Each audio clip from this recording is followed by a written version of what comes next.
First of all, welcome.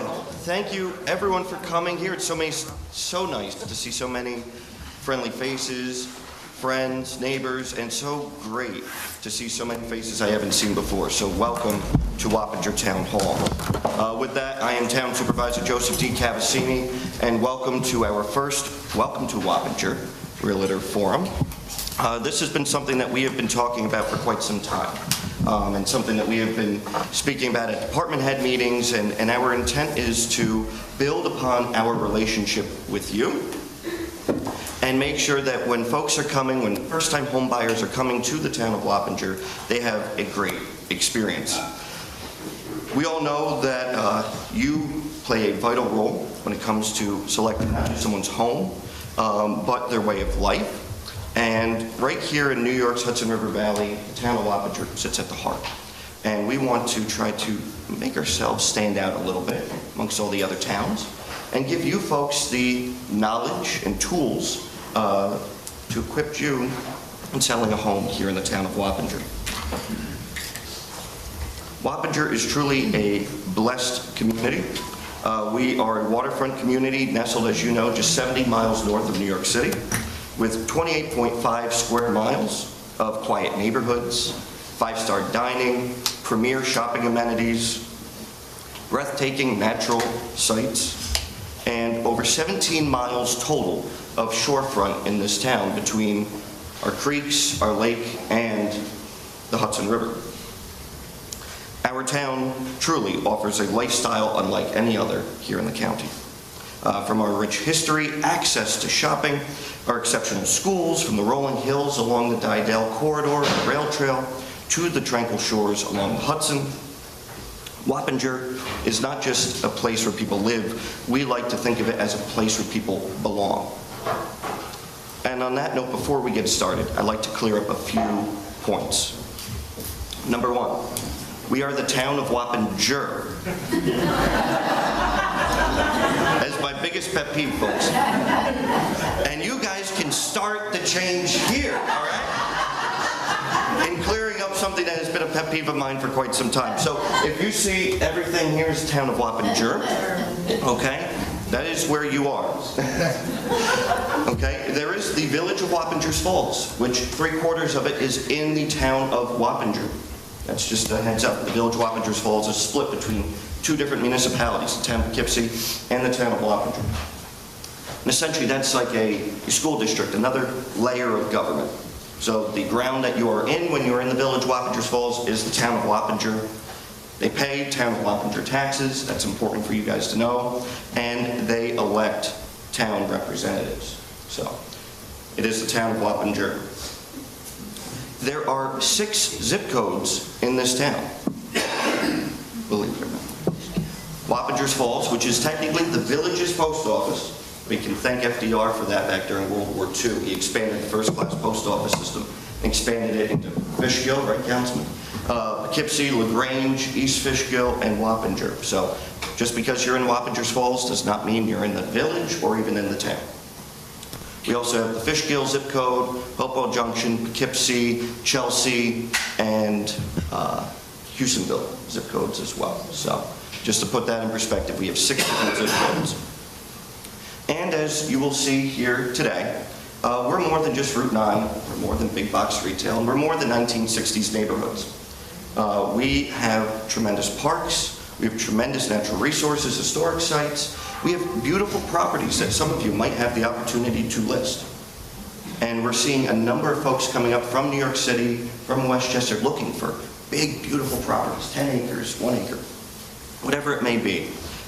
We are looking for more than just the conventional cookie cutter subdivision here, and we're going to get into that. We're looking then more than just the conventional subdivision. We have more to offer. I have to say that under this administration, we have been working proactively and innovatively to enhance the quality of life for more than our 28,000 residents. We are the second most densely populated town in this county, and yet the smallest geographical town in this county. Our housing ratio is currently at 60% single family and 40% multifamily. And with that, I'd like to say that we're proud with our forward-thinking approach that has allowed us to take significant steps in terms of community preservation and economic vitality. We are limiting high-density housing in this town, and going back to those housing ratios. We have our fair share. And essentially, we are looking to maintain the peaceful character and the character that people want to move to in this town, and avoid the strains on our local infrastructure. No one wants to sit on more Route 9 traffic. Right. Water and sewer infrastructure, and of course our schools. Instead, we are looking to preserve open space, embracing agricultural uses. We now have more farm registered properties, agriculturally registered properties in this town than we did in 1970. So they're growing. And fostering sustainable development that makes Wappinger grounded in our natural beauty and characteristics.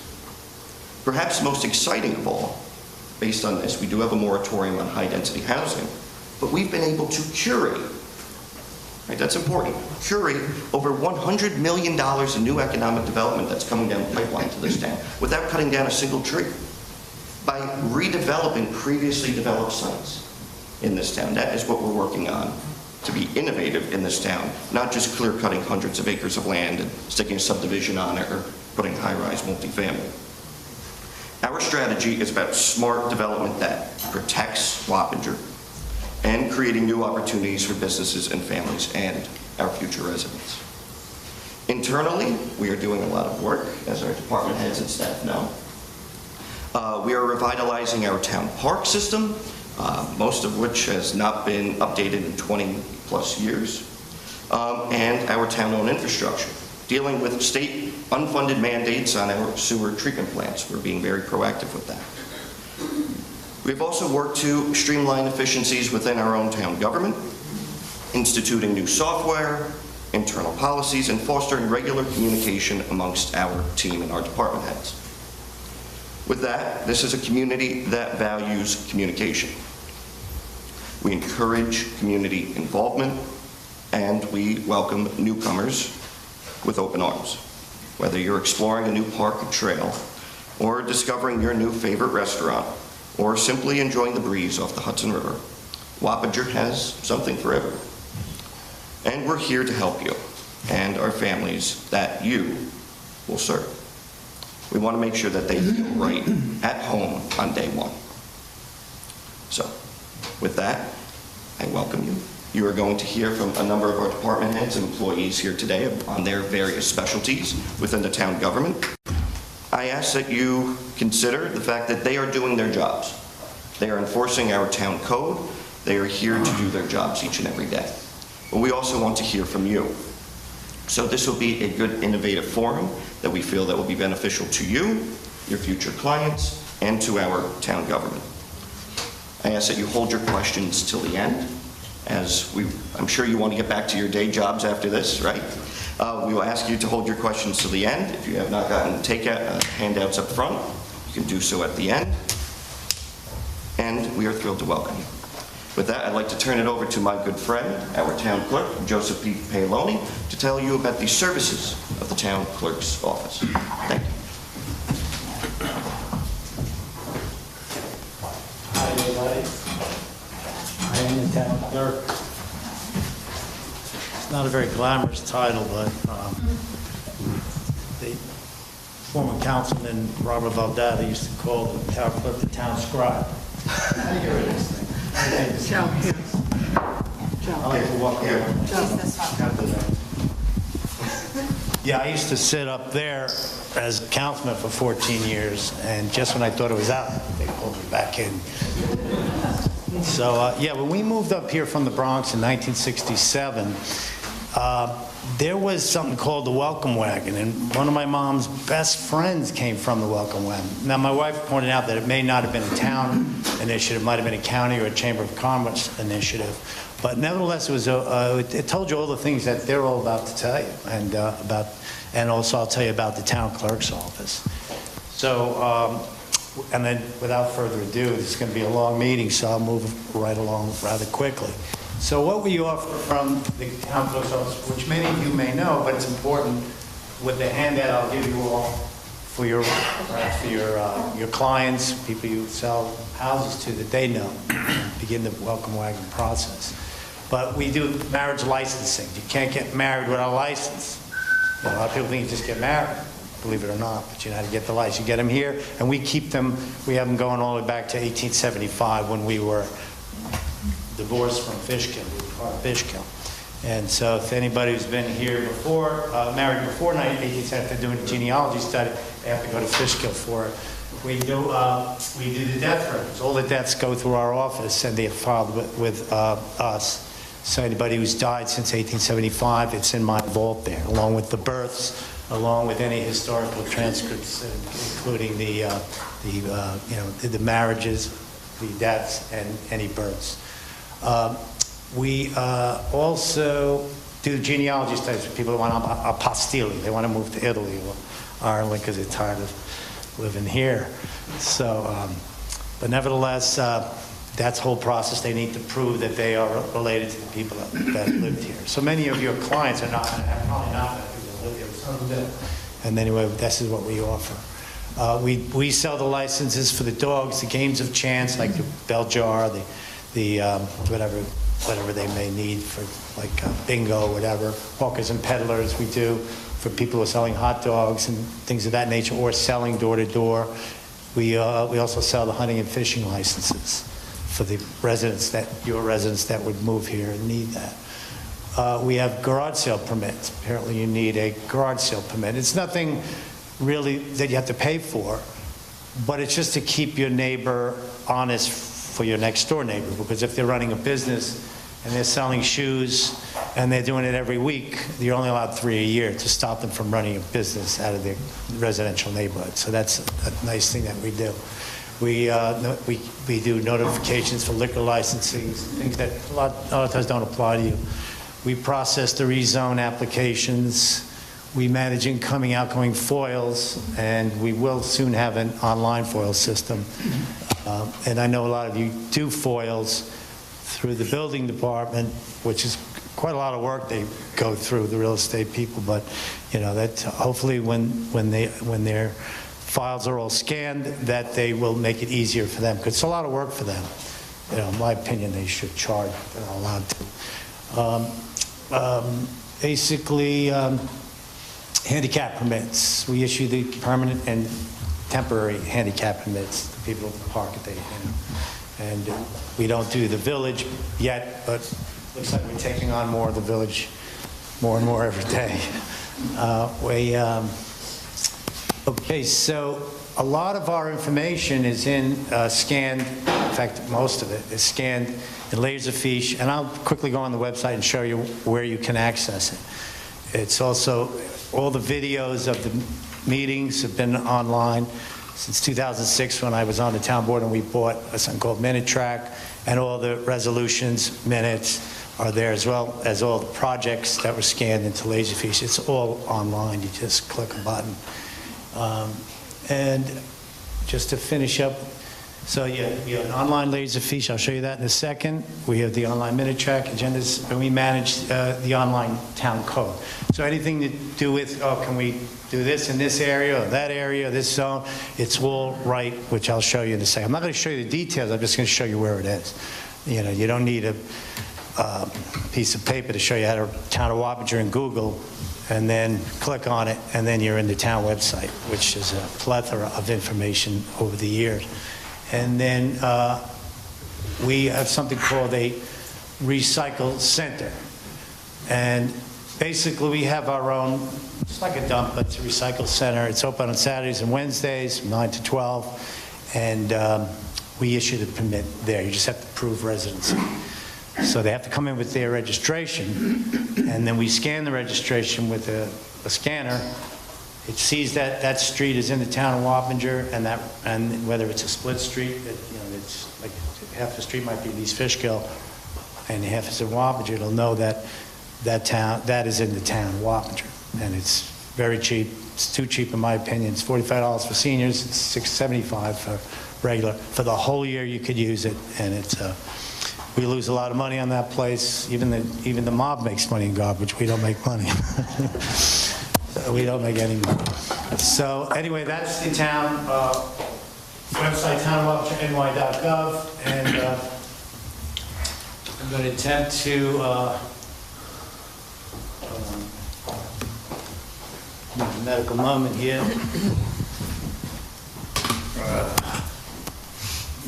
Just want to log on. Thought it was logged on. Okay. Well, I can see it. Everybody come on up.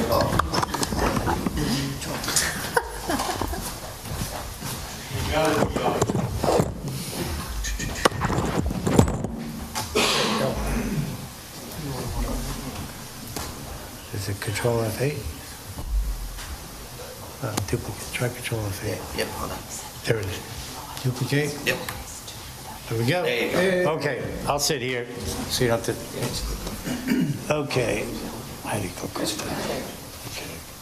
Okay. Okay, so this is the website. You hit townofwappinger.ny.gov. You'll see the town code right there. You'll see if you scroll down, if you scroll down, you'll see a page where all the forms are for any of these garage sale permits, for handicap permits and that nature. These are the town public records that I told you about. They go back to minutes all the way back to 1904 of the town board, along with all the projects. This is your FOIL request form. This is very useful for you real estate folks, Dutchess County parcel access. Everybody familiar with Dutchess County? I like this better coming through here because we don't get money for it clicking here, but it goes right to Wappinger, and this way you don't have to screen through all that geo, that stuff, and some of it is not all that, comprehensive. And there's all these other forms here that you can access. So again, let me back out a little bit, and you'll see here minutes and agenda and minutes. Here you'll have the town board minutes, town planning board minutes, and agenda and zoning board. And here's all the resolutions and the town board minutes from Laserfish as well. So you could play with that, and I have a handout for you folks so that I apparently I'm going to need more than 15. I thought only 15 were coming. Nevertheless, our young supervisor is actually correct. We are a resident-centered town government at this point. When I was on the town board, it was exactly what we wanted. We wanted to control the supply. We wanted to manage good supply. We worried about the traffic, and we felt that the value of my house goes up when they're not selling them. Like when I lived in Manhasset, those houses were built in the 1960s, and they were worth millions of dollars. And so we focusing on not oversupplying, making sure that the traffic is, and it's gotten a lot worse since I moved up here when I was 12 in 1967. But anyway, it's good to have Supervisor Cavassini on board with that. Thank you. And I'll get you some more of these. I am next. Right here, this is your #1 resource. This is wappingerrecreation.com. I'm going to be giving you guys a little bit of a presentation more focused towards the real estate market, but I wanted to start first by showing you the main resource where you're going to find the things that I'm talking about during the presentation. So the first thing you're going to want to tell anybody when they're buying a home, if they have children, if they're someone who's elderly, if they are someone who just likes a good time and the outdoors, to go to wappingerrecreation.com. You're going to get sick of me saying that word. So this right here is where you find all of our activities and programs. All right? So you've got our activities for seniors, our activities for young people, all of our special events. Because if you don't happen to be familiar with what a recreation department does, we are more than just parks. We are all of your events and programming throughout the year. So whether it be in this town or another town, if you've ever gone to an egg hunt or a tree lighting or a festival, that's us. Those concerts in the park, that's us too. And on top of that, we also have the Senior Citizen Center. So I just wanted to have this up here so you could see where your main information is going to be coming from, and you know where to find it when I reference it in the presentation, and then I'm going to come back to this at the very end. So let me get back to PowerPoint. Dun, da, da, da. Okay, so Wappinger Parks and Recreation. We're actually 3 departments, all right? And I am the director of 2 of them. So I'm the director of the Senior Center and the Recreation Department. I have a lovely assistant, Kellyanne, in the Senior Center, and a lovely assistant, Katie, in the Recreation Department. But we're all crossing over into everything at all times. And then we have Sal. He is the supervisor of buildings and grounds. That is a separate department, but we're all siblings is really what it is. So that is the makeup of our department, and if you are looking for information on really any of those things, wappingerrecreation.com. I know, I told you, you're gonna get sick. So when you're finding the home for your client, I'm gonna be taking this kind of real estate thing for it right now, because everything that I could go over with you, you can find online, so I don't need to be reading that out to you. So it's not about finding the perfect home, it's not about finding just the perfect house. You are, come on, Clicky. What are you doing? It's about finding the right community for their new adventure.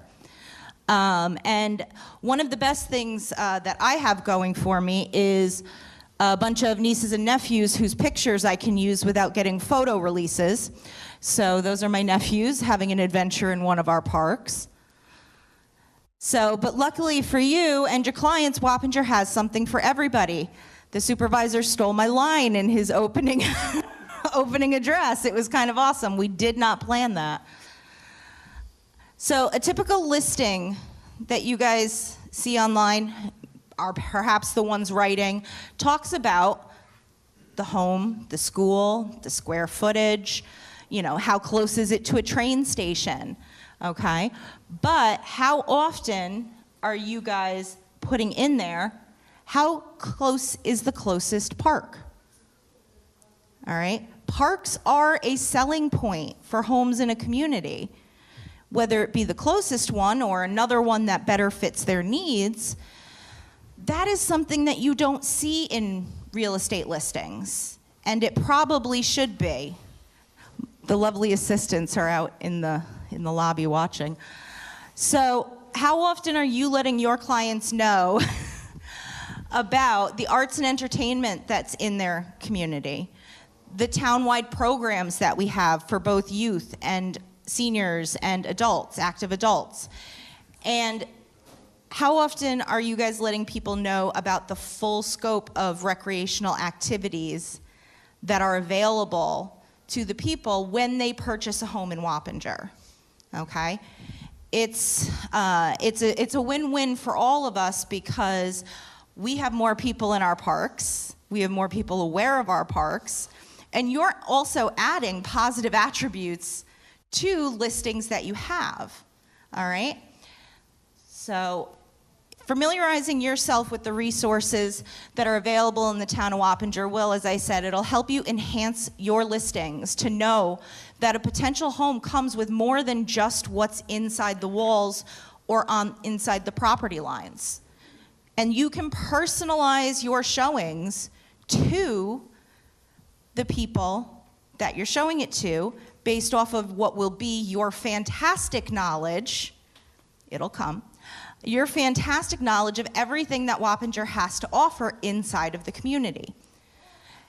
And so you can also personalize it to their needs, their family structure, their stage of lives, and you can let them know what opportunities are going to be available for them. A lot of our events are free. Our programs are low cost. Especially when it comes to the senior center, almost everything is free. And as we know, a lot of people are downsizing to Wappinger from places down in Westchester, in the city, things like that. And it'll really let your clients know how they, from day one, can become part of the Wappinger community. So it's important, and I don't know if, I mean, a nod of heads, how many people are typically focusing on the parks and recreation aspects when you're thinking about selling a home to somebody? You do. All right, everybody talk to her afterwards. All right, so what is saying that something is for everyone in Wappinger? What does it really mean? So I'm going to go through a couple scenarios. I know nothing about real estate, so if this is something that's going to make you laugh, please, just boost my ego. Don't do it yet. All right, so let's say your client is someone who's over 55 and they've moved to the town of Wappinger in their retirement. They can join the senior center for free. It's 5 days a week for Wappinger residents over 55. It's the #1 way for them to start connecting with their peers in this community. Maybe they've retired up here, perhaps they've lost a spouse, they don't know anybody. This is where they're gonna meet everybody. We have 4 free fitness classes for Wappinger residents a week. Zumba, they get dancing like crazy right here in the room that you guys are in. We have luncheons throughout the year for holidays, for just any days, you know, movie day, things like that, that they can come to for free. So we also have a book club, because one of the #1 things for senior citizens is you want to keep the mind active. So they have a book club where they can discuss things with their peers, and they choose the books. So we're not like picking out a book and then everybody goes, oh. They're picking the book amongst themselves. We have bus trips, we have free art lessons, and we also have, one of my wonderful assistants, Kellyanne, has started up our senior education program again. So she is selecting speakers, organizations, groups that come in and talk about senior-focused topics. So some of them are heart health. We had Alzheimer's Association doing early warning education. And, you know, it's going on all year round. And guess where you can find all that information? wappingerrecreation.com. And they can join the garden club if they are an active senior and are interested in beautifying both town hall. A lot of the nice stuff that you see outside of this building was done by our senior citizens. And the #1 benefit, I think, this is just a personal preference, the #1 thing that the town of Wappinger offers that kind of blows people away, they don't realize we have it, they're surprised that we have it, is Dutchess County Dial-A-Ride. The town of Wappinger is a participant in Dutchess County Dial-A-Ride. What that does is it's a door-to-door bus service. So if you are someone who does not drive anymore, or as we're finding as a lot of people move up out of New York City and things like that, maybe never drove, okay, there is Dutchess County Dial-A-Ride. It's a low-cost bus service. I think they, oh my goodness, I should know this, but the rate is, I want to say, like $2 a ride, and they pick you up at your house, and they bring you here. Or if you call ahead, they pick you up at your house, they take you to your doctor's appointment. You want to spend the day at the mall? They'll pick you up at your house, they'll drop you off at the mall. And they do eventually come back for you. So it does also take them home, okay? And we want the word out about this because the town of Wappinger does pay, it's not cheap, but we pay for this service in this town so that the seniors can be out and active in the community. So if you are selling a home or showing a home to someone and they don't drive and they're over 55, now you know where they're gonna sign up, okay? So if you have an active adult who loves the outdoors, this part I'm gonna breeze through because our supervisor kind of hinted at most of it in his lovely speech about our parks, but we have a 99-acre park with a scenic view of the Hudson. It's a little bit of a hike up that hill. So I would definitely say that's for active adults. We have hiking trails at Reese Park. We have an annual 5K race that we run for veterans in this community. They can go kayaking, they can go fishing. We have sand volleyball courts, which it's really hard to sometimes even get a spot on because they're so popular. But we have that. 8 new pickleball courts. And we have, this was my baby, so I'm gonna talk it up. We have an outdoor fitness park. So on Spook Hill Road at Spook Hill Park, we have 12 pieces of outdoor fitness equipment: an elliptical, a bike, bench press, leg press, all that kind of thing, right there available in the park, all right? And it will be surrounded soon, it's almost done. It's a 1/10 of a mile walking track.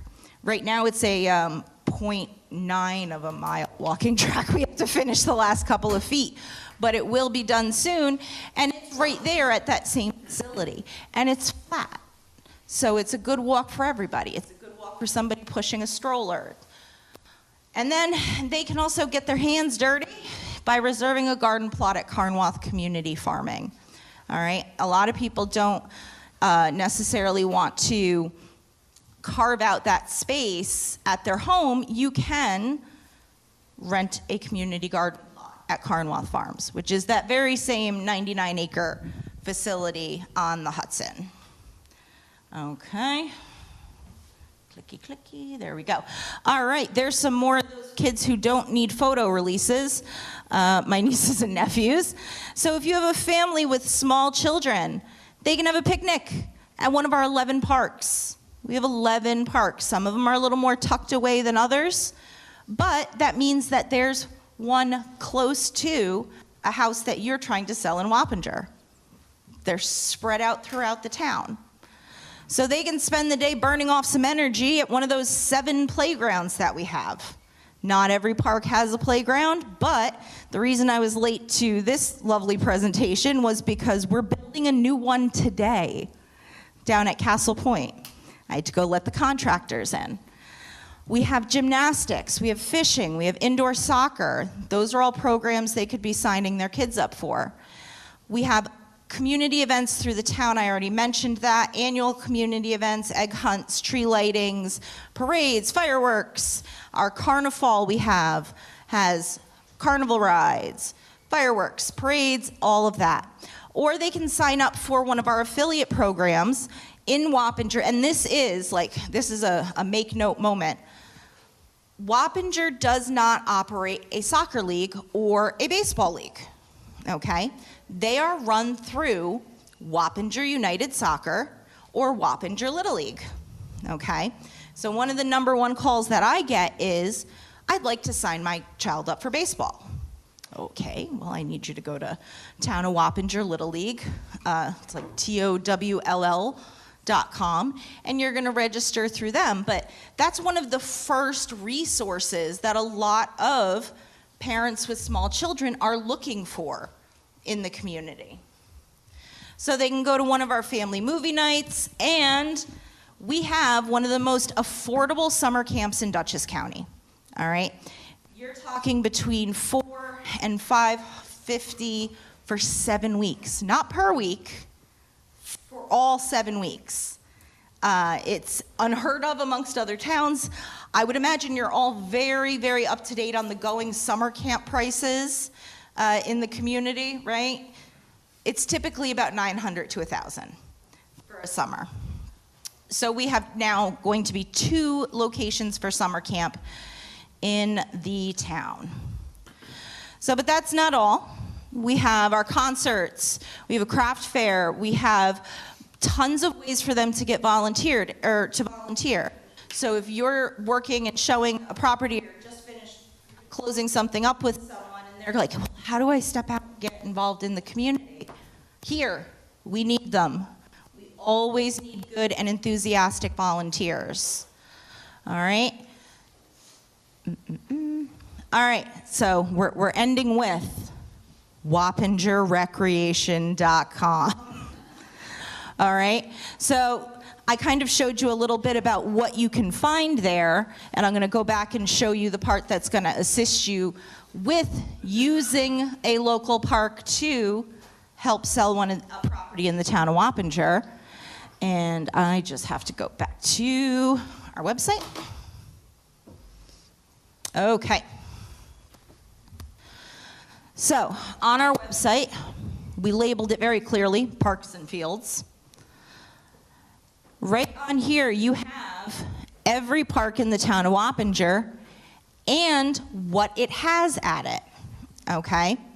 So let's just say, Joey, throw me out an address. Throw me out a road. Wheeler Hill Road. Well, of course you'd pick Wheeler Hill Road. Okay. Yeah, there's our 99 acres. So you're selling a house on Wheeler Hill Road. Well, you've got well, I scrolled past it. You've got Carnwath. It doesn't have all the breakdown, so it's Carnwath Farms. There's pictures on our website of Carnwath Farms. I've got some on a flash drive that we're going to be giving out to you. Put those pictures in there. You have a mile away from you a gorgeous riverfront view. Supervisor, throw me another road. Thank you. I was really hoping that's what he was going to go with first.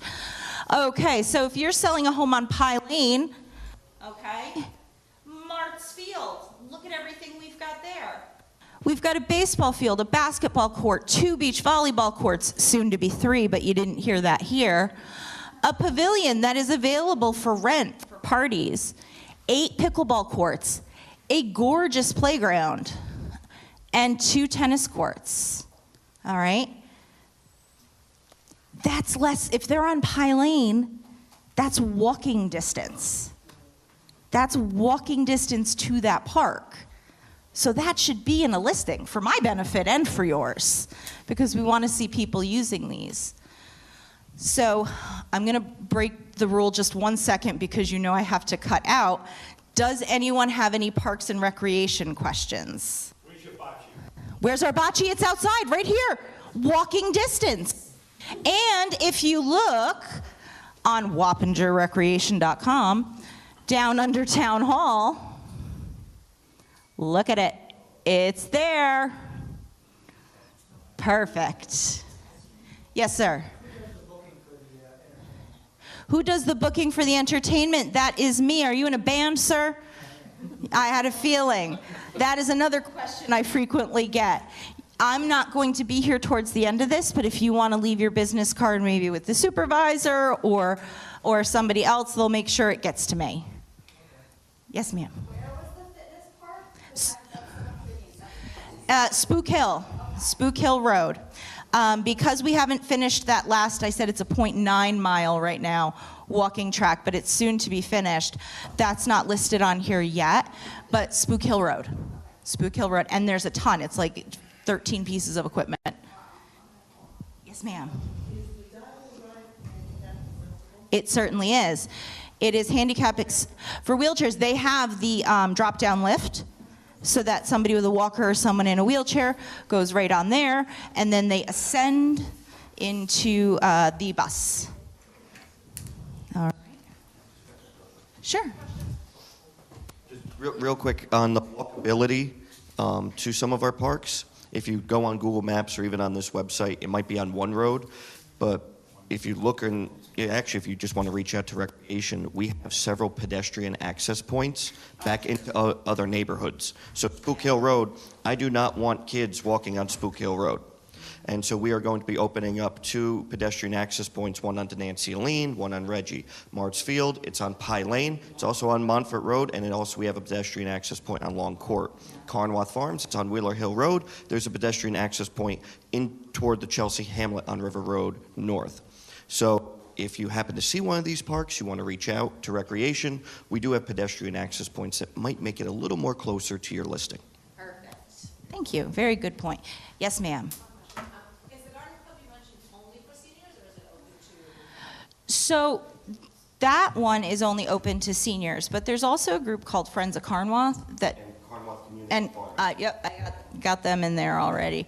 Carnwath Community Farming, which does kind of the individual plots up at the community garden. But Friends of Carnwath does a lot of gardening and beautification, specifically on that 99-acre property, and that's open to anybody of any age.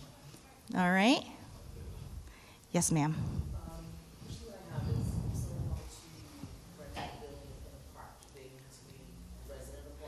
They do not. They do not need to be a resident of Wappinger. And do you know where they would go to rent that pavilion? WappingerRecreation.com. All right, and if there's no other questions, that's it for me. I unfortunately have to run out for a doctor's appointment, so I will pass it along to our receiver of taxes.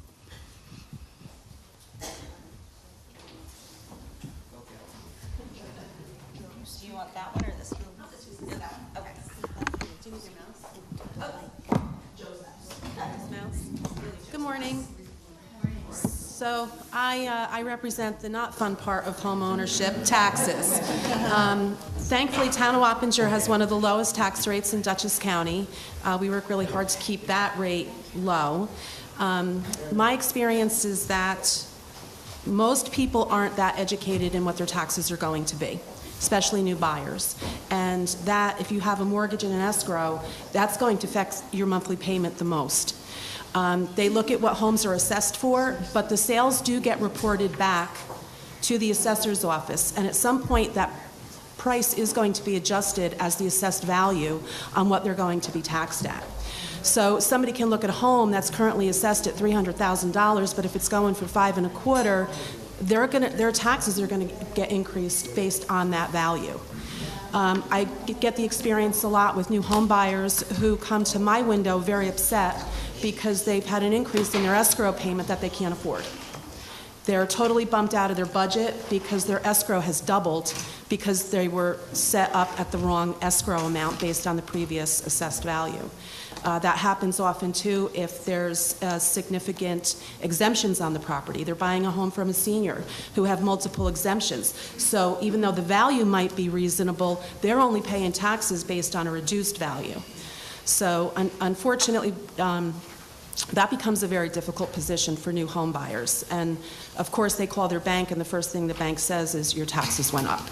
So the sale has happened, they've got their mortgage in place, but then show up at town hall upset that they can't afford their home anymore. We are assessed at 100% market value as well. The taxes are billed once a year. We do have an installment option in the town of Wappinger for the property taxes, but not for school. School taxes are also challenging for homeowners because they tend to be just more than double than what our town and county taxes are. And of course, people who don't have kids in school are frustrated by the high school taxes. A lot of people aren't aware we have absolutely no impact over that budget. It is solely set and voted on by the school district and the voters. By law, I have to collect for them. The payment is not split, it's billed once, and that's it. It has to be paid in full, otherwise it gets relevied onto their property tax bill the following year. Other than that, the taxes are really governed by the laws of the state of New York. There's not a lot of wiggle room as far as anything that can or cannot happen with waiving penalties, that type of thing. And other than that, I also do water and sewer. The only thing with water and sewer is that if you are in a water and sewer district, we do prepare a final bill for the closing.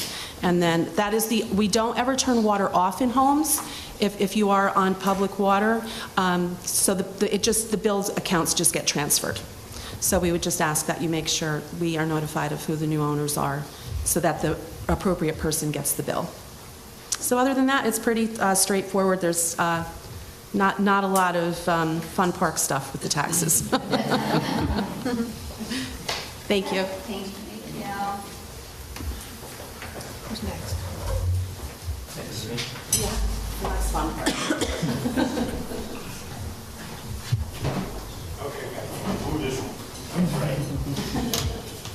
So it's fitting that I follow the tax collector. I'm Christian Harkins. I'm the assessor for the town. So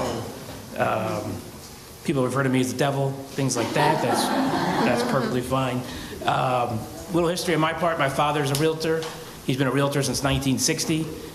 He's 89 years old now. He's really not doing a lot of real estate anymore, but I kind of grew up in a real estate family.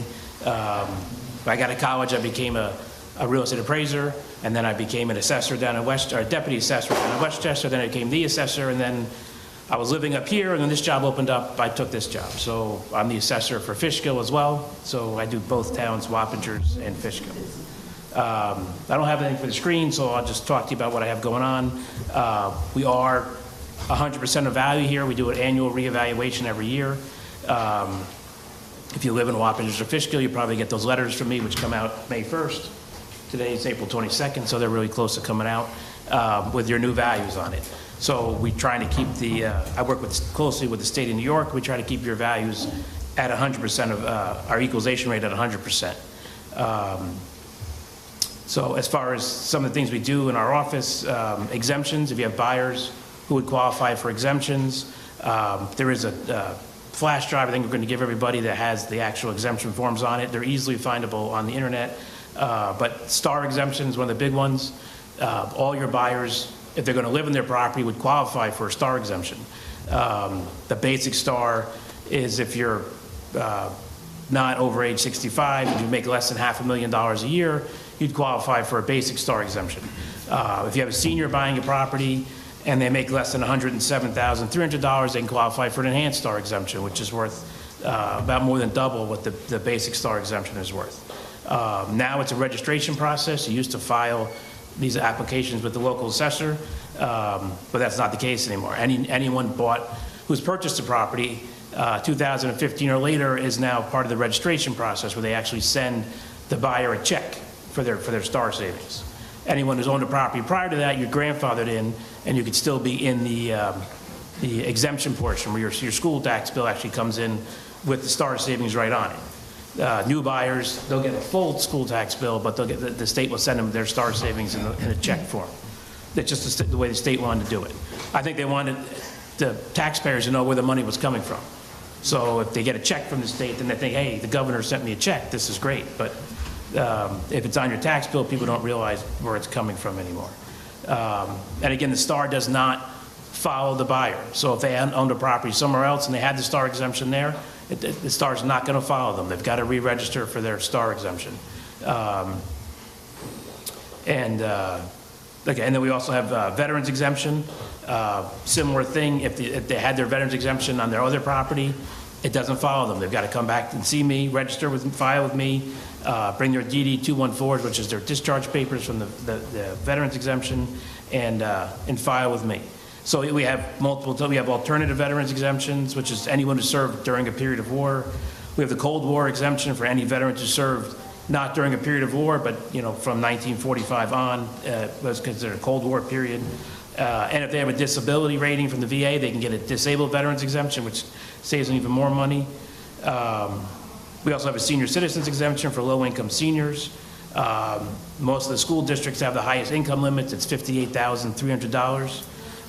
So if you have any seniors buying properties and they would qualify for an exemption, they can come and file with me. Same with disabled persons. If you're receiving Social Security disability income and your income is less than that $58,300, you could get a disabled persons exemption. And one of our newer exemptions, we have a volunteer firefighters and volunteer ambulance workers exemption. So if you have someone buying a property who was involved with the fire department, if they're an active member, they can come in and apply and get a 10% exemption. It's up to a ceiling, but there's a 10% exemption on firefighters and ambulance workers as well. All right, just in my office, I'm sure most of you know, we have property record cards in my office. We work really hard to try to keep those as up to date as possible with all the data for the property. We go out and take photos of the properties. If you go onto parcel access, all the data on parcel access comes from my records, everything. And we usually take a photo of the front of we take multiple photos, but we specially label one photo front, and that's usually the photo that you can see on parcel access. In my office, I might have 30 or 40 photos of the property, but we only put the photo of the front out there for public access. What you can see from the street, really, is that's the public access photo. But I have photos of the back of the house, the side of the house.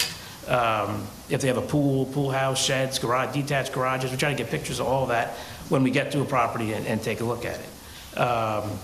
So again, there's tons of records in my office that people can come and see. I even have photos like back from like the 50s and 60s. They took with like Polaroid cameras, and we have them stapled to the cards from the houses were usually first built. So again, if you're going to list the property for sale, you can come and see what we have. We usually have some pretty good records. But again, also the building department's going to touch a lot on this about legal issues with the property, on what's legal and what's not legal. As the assessor, it's my job to assess what's there. So if I find out a property has a finished basement, or they have an in-ground pool or an above-ground pool, or a much larger deck, or they put in central air conditioning, and we find out about that, we're going to assess it. Even though it's not legal, we're going to assess it, because you're assessed on what's physically on the property. So a lot of people come and say, well, oh, it's on I want a parcel access, and it says central air conditioning. That doesn't mean that it was put in legally. It means at some point in time, we picked up on the fact that that property's got central air. It wasn't necessarily done legally. The building department's going to want you to get a permit and CO to make that legal. Also, I get, the funny thing is I got a lot of people come and say, well, I don't have a CO on that. And I'm like, COs don't matter. If it's built and finished, just because you don't get a CO doesn't mean it's not going to get assessed. So I have a lot of people, I think, who are not getting COs and thinking that they're not getting assessed on whatever additions or things they did to their property because they never got a CO. And they figure they'll get a CO when they sell it, and they don't have to worry about paying taxes on it. But they probably don't realize that we've already come and we've already got them. So it's just an interesting thing. Also with your new owners, it's important that they update their mailing address. We also keep the mailing addresses in the town. So on my assessment software, there's a spot for owner's mailing address. And then the tax receiver picks up on that, and that's where she's going to send the tax bills. The building inspector's office is going to catch up on that. The water and sewer department's going to catch up on that, and that's where they're going to send the records. So I noticed on the 5217 form, which is usually filled out at the closing, there's a spot here, number 3, tax bill mailing address. Now, I've been to lots of closings before, and I know the lawyers really treat these, they don't even care about these forms. But there's a ton of really important information on these forms that gets filed and then starts getting distributed throughout the world. If you don't fill it out properly or do it, then it's not going to work. So like if you're at a closing, I know most realtors go to the closings for the properties, maybe tell your buyers, hey, make sure number 3 gets filled out for the tax bill mailing address, because that when it comes to the county, they'll update the mailing address of the property. Because we get tons of people who call and say, gee, I never got a tax bill. Well, that's because we still have the old owner's address, which was, they weren't living there, so we're still sending the tax bill somewhere else.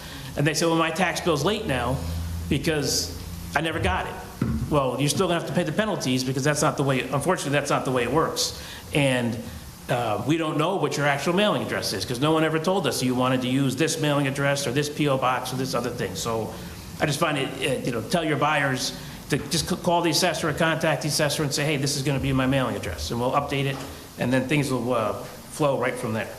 So, and another thing, if you're listing a property for sale or having someone buy your property, the properties with exemptions, like we do omitted taxes, like Leanne was touching on before. If someone buys a property with a veteran's exemption and a senior citizen's exemption, they could be saving $4,000, $5,000, $6,000 in taxes. The problem is, for the date that property sells, it's no longer entitled to that exemption. So we're going to do what's called a proration and say, well, they saved $6,000 in taxes, but you have to pay back $4,000 of it. Then once that proration is figured out, they add it to the next tax bill. So now you have buyers who are coming and saying, well, I thought my taxes would be $8,000, why are they $12,000? Well, you have a $4,000 proration just once, but it's really a large hit that people aren't expecting. So, and people just don't understand necessarily the process. So if you can inform your buyers and saying, hey, it's usually dealt with at the closing. There's credits to and credits from the buyer and seller. Usually they look at it and say, oh, well, you have to pay back the buyer the taxes that you saved for an exemption that doesn't qualify anymore, but that usually gets lost in the whole process of the final sales price. And then the buyer a year or 2 later says, gee, I have this massive tax bill that I wasn't expecting. That's mostly because of the proration. So, but we also are at 100% of value. So I hate to say it, but if you have a property assessed for $350 and it sells for $450, eventually that assessment's going to get really close to $450,000, and then that's going to be more taxes. So I see a lot of listings all the time, and I love when realtors put down, oh, the house is for sale for $500,000, the assessment's $310, and it has great low taxes. That's not going to stay that way. So, so there's usually items that we're missing: finished basements, conditions, central air, decks, porches, patios, things that are on the property that we don't know about. Eventually, that assessment's going to get increased pretty close to the purchase price, and your buyers are going to pay more in taxes.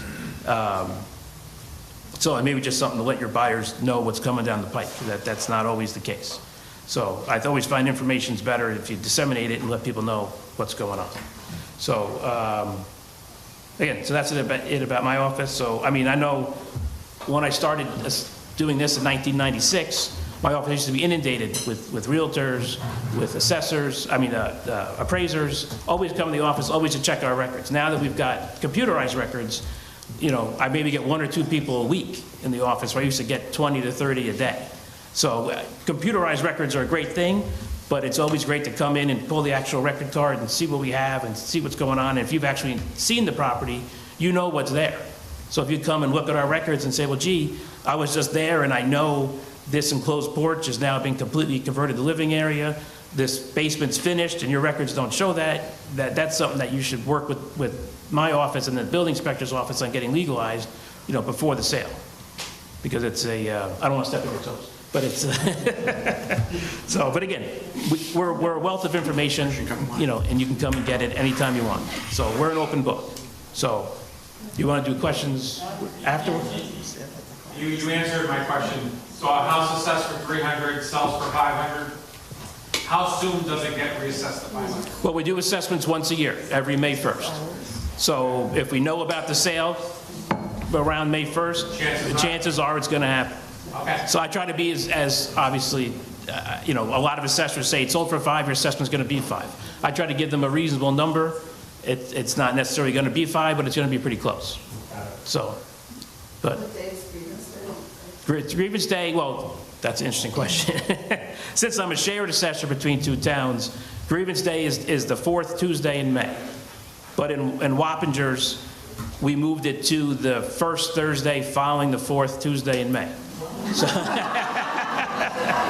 So because by law, I need to be at Grievance Day, and I can't be at 2 places at once. So since I became a cap assessor, with the cap agreement, Wappingers agreed to move back. So Fishkill still holds their Grievance Day on Tuesday, and then Wappingers holds their Grievance Day on Thursday. So this year it's I want to say the 26th and the 28th, but don't quote me on that. Are you on vacation that week? Unfortunately, no. So, but that Friday, I take off. So I always take the Friday after Grievance Day off. But it's a well-deserved break. So, but I think we're going to do questions after. Is that the plan? Okay. So I'll be here. Any questions? I'll feel free to take it. Thank you.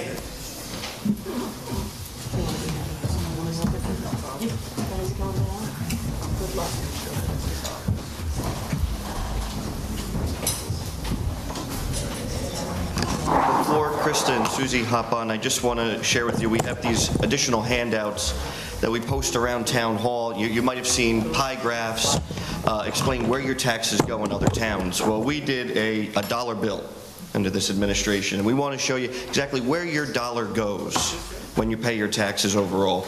And obviously, you can see here that 76% in the town of Wappinger of every dollar goes to the school district. And then when you get down here, the town of Wappinger only gets 8%. So you might be writing your check out to Leanne Frino, receiver of taxes. She's not signing it all over to the town of Wappinger. And 2% special districts, which is your fire, ambulance, library district. But I just want to let you know, we have some of these handouts up here as well. It's a little more of a visual representation of exactly how far your dollar goes when you pay your taxes. Kristen.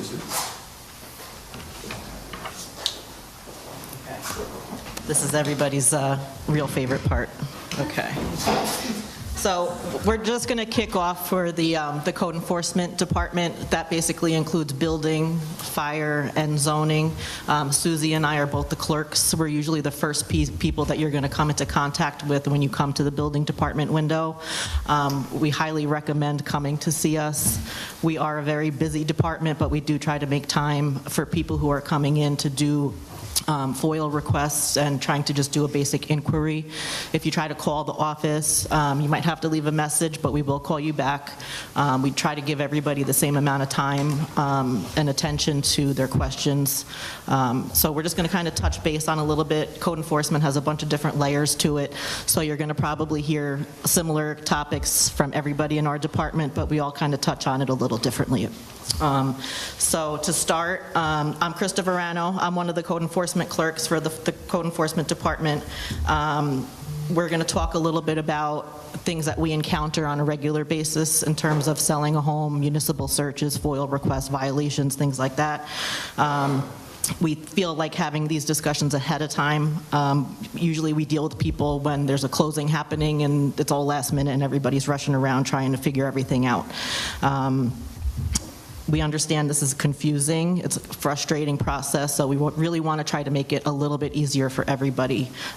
So to start, usually what we recommend is a FOIL request. So this is really the best place to start when you're trying to find out what is legal on a property. We do welcome anybody to come and see what we have on file for a property that's preparing to be sold, so you really want to make that your first point. Finding out what permits and certificates a property has, doing the FOIL request will help you determine what may or may not be legal. Like Christian said, from the assessor's office, just because something is showing on the property card does not mean it's legal with our department, okay? FOIL requests are the best place to start. It's the Freedom of Information Law request, and this is how you obtain records from our department. If anything was done on a home, any kind of work was done after 1963, there should be a permit on file for that work. There's a form available to fill out. It is available at our office window or on the website. And this is what it looks like. There is an email address at the top on who to send it to. So before you stop in, if you really don't have a lot of time to work with, you can email the form in ahead of time, and then the town clerk's office will send us this form, and we can work on it as soon as we can. So we try to filter everything in date order, in order that it was received. Okay, so the sooner we get the FOIL form in, the sooner we can start working on everything. You can request scan copies, paper copies. We usually do 25 cents per page of our records. None of our records currently are digital. We can convert them to digital, but it will take a really long time. Usually I can just send you a quick list of what permits and COs a house has. You just come in, we'll tell you what violations, any open permits, and what COs they do have. That I can do pretty quickly. If you want copies of everything, that's going to take a little bit longer. So basically, if you want to come in and schedule an appointment for the FOIL request, if you would rather come in and look through the file, we do recommend that as well. Just let me know after you submit the FOIL form. We'll set up an appointment for you guys to come in, okay? From there, you should be able to compare what we have on file to what the property does have. We'll also let you know if there's any existing violations on the property. Just because there's no violations on file does not mean that the property does not have any violations. If we haven't been out there in years, we might not have ever been out there. We don't know what's out there. So that's kind of where you guys come into play a little bit, and you take the information that we have on file and compare to what's on the property. If they have a hot tub AC, a brand new big deck, and there's no permits or COs for it, you might want to start there. So usually this kind of comes up during a municipal search, and then it's last minute, and then we're all trying to figure out, remedying the violation and things like that. So on the topic of municipal searches, so it's basically, it comes in usually from the title companies, so we get letter requests, and we usually get a few a day in our office, so we're trying to juggle these in between doing building inspections and doing scheduling inspections for the building inspector, so we do try to process them in the order that they were received. They usually come in a letter format. They ask for what certificates the property has, if there's any open permits, or if there's any violations, and We also have our own form that can be filled out, so you guys can actually order one yourselves if you really do want to have one. You'd have to pay for it, and the title companies might still want to do another one anyway, but it is always an option. And there's another process for ordering an inspection from the building inspector. I think they'll get into that a little bit later.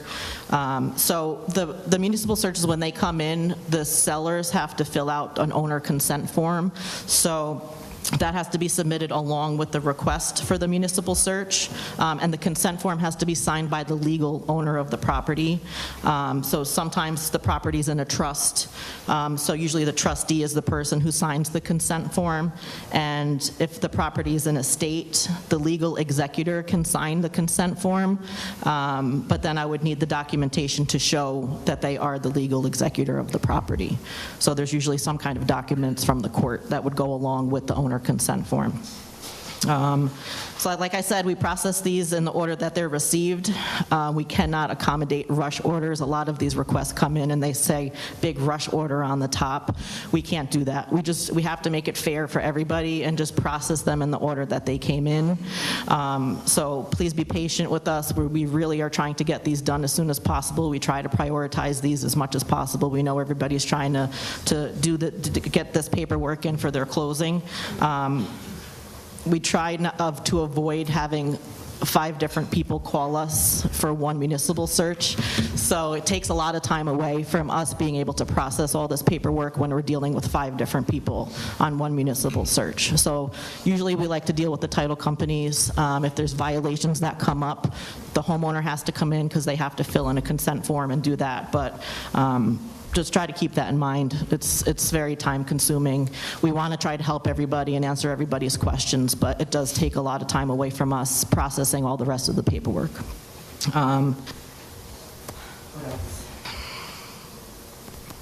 So once we get the request in, we also have to determine if there's anything else needed.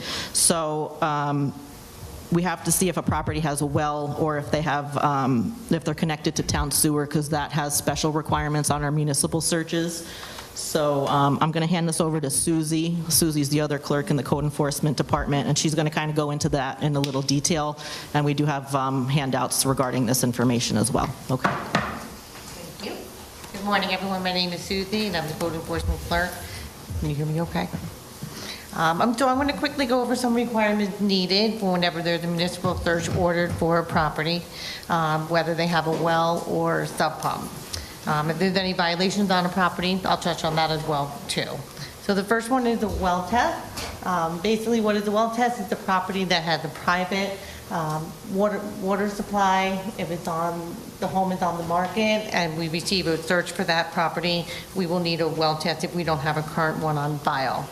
The type of test that's required is a Part 5 full spectrum well test and is valid for 3 years.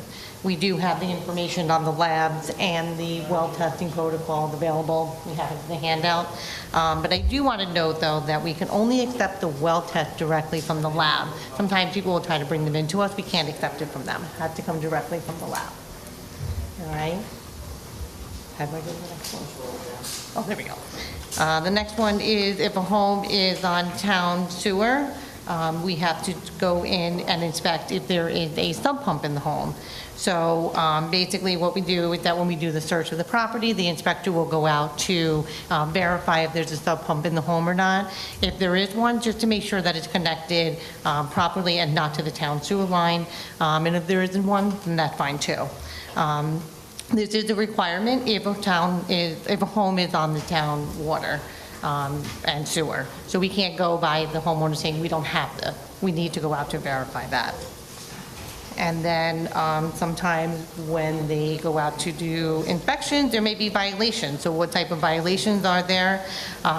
It could be for replacements, the construction of a deck or pool or anything like that, and they didn't have a permit on file for that. So basically, in order to remedy the violation, you would need to, the homeowner would need to come in to apply for a building permit, and we need all the requirements for it, the building permit application, the owner consent form, and any additional requirements that are asked by the building inspector. The fee for that, normally it's just the application fee, but because it was done without a permit, there's unfortunately a compliance fee of $250, which is something that cannot be waived, okay? And then once the permit is submitted, it goes to our zoning department and the building department for any requirements that are needed to make that violation compliant within the town. And then the application, they can be found on our website, or you can come into the office, and we'll be happy to provide that to you. Okay? And if you have any questions, we'll be able to happy to answer them at the end of the presentation, but now I'm going to turn it over to Dan Frank, our Deputy Building Inspector, who will discuss preparation for listing a property. Thank you.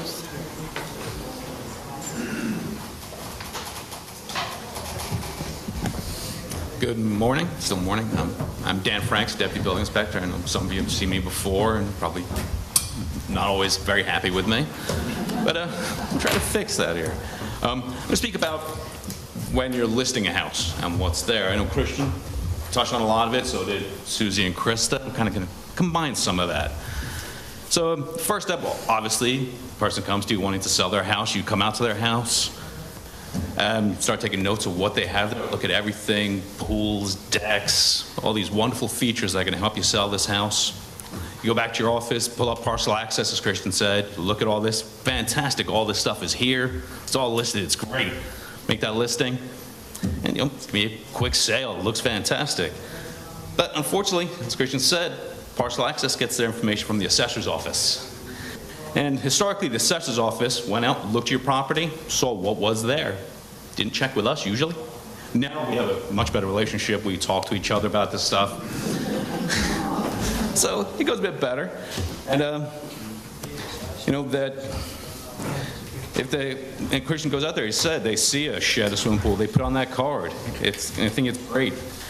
But you're not going to know about it. So really, the next good step would be come to the building department. Come talk to us. We're here for you guys. The first thing you do, as Susie and Krista said, is get a FOIL request. It's free. It's easy. You look at the whole file in our office, the occupancy for the house, all the inspections, building plans, all the reports we've done since 1963 going forward, or at least what we have. There's usually someone in the office who's able to answer questions for you. We're all code certified. We've all been doing this for a while. You know, they ask us, what does this mean? What inspector wrote in 1970 isn't always that clear. And we've been looking at these for a while so we can tell. And also, when you see, hey, I looked at this house, it's a 4-bedroom, 3-bathroom. This permit says it's 3 bedrooms, 2 bathrooms. What am I missing? It may be that it wasn't permitted. We may be able to find it somewhere else in that file, because it can go across a number of years. And that's a great way to get the low-hanging fruit, the easy big stuff out of the way, clarified. That could be where it stops. It could be all great. The next level up is for $50. You can have a building inspector come to the house. I know that sends chills down a lot of spines here. But I promise you, we're not mean. But what we are is really good at looking at things that are replacements or weren't there when the house was built and, you know, weren't meant to be there. Boilers, furnaces, AC units, decks, yes, deck replacements. If a deck was there and it's replaced with the same size deck, it still needs a permit. You know, codes change every few years. A deck that was built in 1980 and a deck that was built last year are two very different creatures. Also, another big thing we see is open floor plans. I know we're not just a community of 1960s raised ranches, but we do have a lot of them, and they're all basically the same. You go upstairs, there's 3 bedrooms on one side with a full bathroom. The other side, you got a living room, kitchen, dining room. If you walk in and it's open from that kitchen to the living room, odds are that load-bearing wall was removed at some point. It may have a permit when it was done, maybe done right, may not have, and that's a big thing to look at because it's, as well as being permitted, it's the safety of the current residents and the future residents. You know, those walls are designed there for a reason. Also, accessory apartments. Mother-daughter suites, in-law suites. Accessory apartments are allowed in the town of Wappinger with permits and a number of restrictions. And both the permits and the code both say that upon sale or transfer of that house, that apartment is to be removed. And that is signed off by the people who get the permit as well as our department. and not a hidden thing. So odds are, if that apartment is there, it probably will have to go. There are some stipulations where it can transfer, but that'll be touched upon by our zoning department. But most of the time, it doesn't get to say, unfortunately. Another big thing, bedroom count. Bedroom count, bedroom count. You see a lot of listings where you list 3-bedroom, 2-bathroom, and also there'll be in the pictures that little floor plan, which now shows 4 bedrooms because you label some rooms. Bedroom count is pretty strictly regulated, not just by us, and a closet does not make a bedroom. We do not care if there's a closet in a room. I mean, houses before 1940 didn't have closets. It was still bedrooms. The things that make it a bedroom is first what the original building permit and the plans say. If we have the plans for houses, 3 bedrooms on it, it's a 3-bedroom house. Also, Christian's records in the assessor's office will show a building card from when it was first built and will list how many bedrooms are there generally. Second one, if the house is on a septic tank, Board of Health. Board of Health determines how many bedrooms you have in that house. The size of that septic tank and its flow through is what tells you how many there are, and it's without the express permission and from the Board of Health, you cannot raise that number.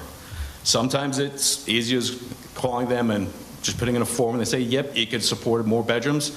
Other times it can be new systems, new fields, stuff like that.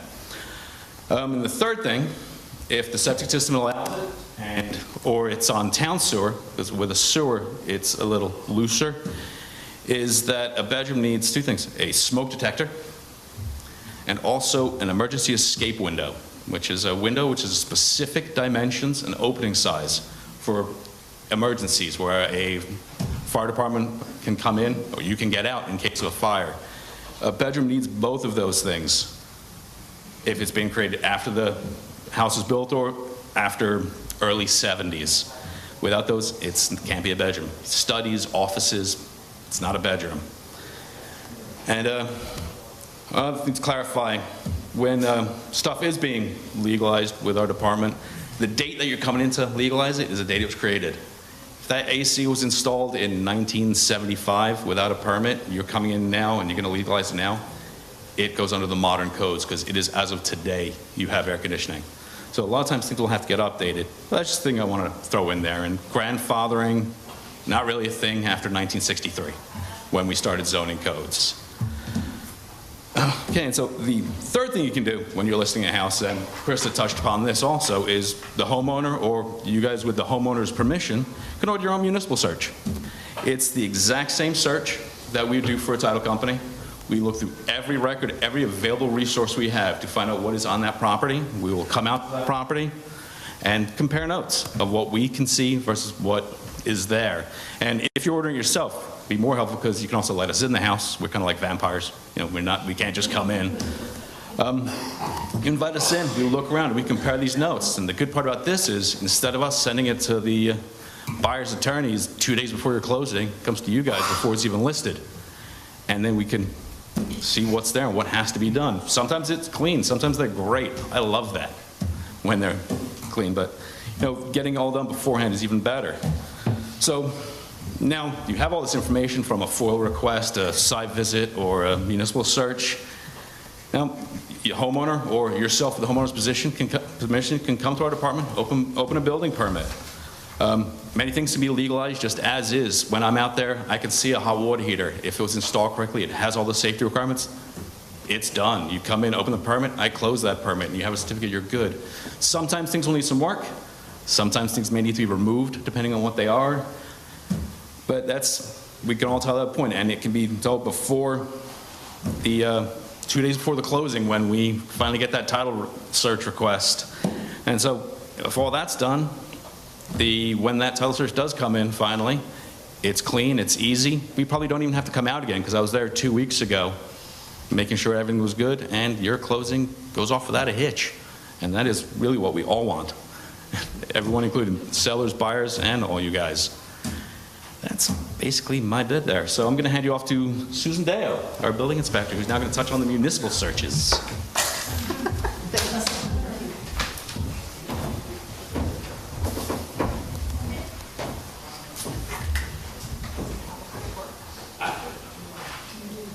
Yes, give her the mouse. Good morning. Oh, you guys are here. All right. My name's Susan Deo. I am the building inspector. I'm also stormwater management officer. Here to walk you through an important but most often overlooked part of the real estate transaction process, the municipal search, commonly referred to as a CO search. Okay. I'm not good at this, so I'll figure this out. Okay.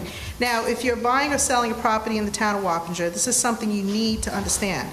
The goal of this search is to uncover any outstanding issues the property might have with the town. Things like open building permits, code violations, or unpermitted structures. These can hold up closings and cost time, money, and stress if not addressed early, as everyone's been saying. So, nope. Sorry. All right, let's break down how the process works. First of all, it starts with a basic visual check. Is the property address number clearly visible from the street? You'd be surprised how many homes forget a simple but crucial detail. Next, we dive into records. Like Dan had said also, we cross-reference property information using the assessor's records, MLS listings, public listings, and the building department files. This helps us build a picture of what should be there. Then comes the exterior inspection, and here's what we're looking for. There we go. I'm on track. Central air units, heat pumps, hot tubs, pools, all pools, even the little ones you get at Walmart. They hold 24 inches of water or more, it's a pool. Sheds, decks, including freestanding or ground level decks, roof overhangs, generators, generator outlets for the portable ones, EV charger outlets, outdoor kitchens, especially the ones that you run electric to or gas lines to, and any other unpermitted structures. Each of these must comply with the local codes and have the property and have the appropriate permits. If they don't, they could trigger a violation. Now, if the property is connected to the town sewer, as Krista and Susie had mentioned, an interior inspection is also required. We'll schedule an appointment to inspect the inside of the home, specifically to check for a sub pump. If we find one, we need to just confirm that it's not illegally connected to the town sewer system. That's a big red flag. So if you have a sub pump, you can have it and it can run out to your yard, but if you connect it to the town sewer line, when we have a rainstorm, our water treatment plants are going into overtime and we're cleaning rainwater. So that's why you cannot connect it to it. During the interior inspection, anything that's visible is also subject to review. Any new or replaced mechanical systems, finished basements, apartments, bathrooms, and really anything else that looks like it might have been added or altered. Once the inspection and the review are complete, we issue one of two letters. No violations found, so a clean municipal search letter is sent and the requesting abstract to the abstract company, like Dan said, icing on the cake, it's the best. Or two, a violation is found.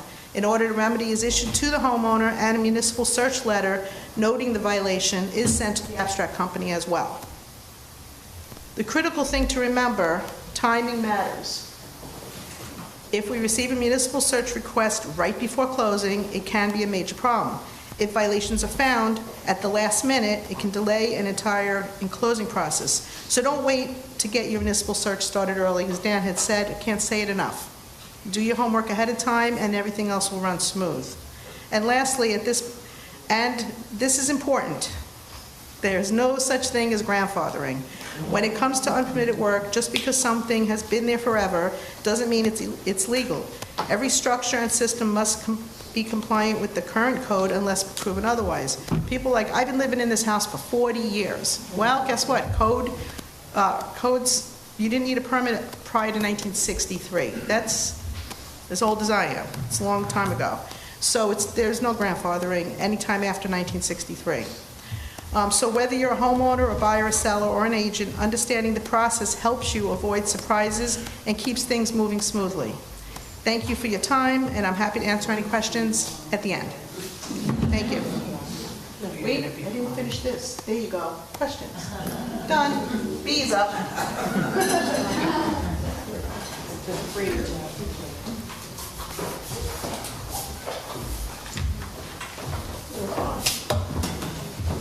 Good morning. I'm Bea Gunty, and I'm the Planning Board and Zoning Board of Appeals Secretary. If you're told that you need a variance, you come to see me. First, you will need to open a building permit and get denied by Barbara Roberti, our zoning administrator. And once you are denied, you need to fill out an area variance application. You will need to appear before the Zoning Board of Appeals. They are a 5-member board. They meet on the second and fourth Tuesday of every month at 7 p.m. This is a 2-meeting process. The first meeting will be a discussion, and the second meeting will be a public hearing.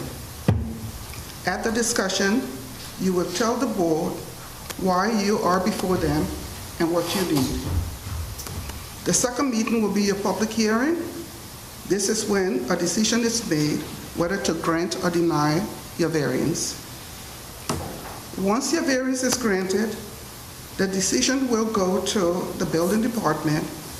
They will then review to issue a building permit. The variance application process, there is a fee associated with this. For residential variance, it's $375, and the fee for commercial is $1,000. The applicant is responsible for the mailings of the legal notices. It must be sent certified return receipt. I will prepare the legal notices and provide you with the names and addresses of any abutting property owners. I will then send this legal notice to the Southern Dutchess News.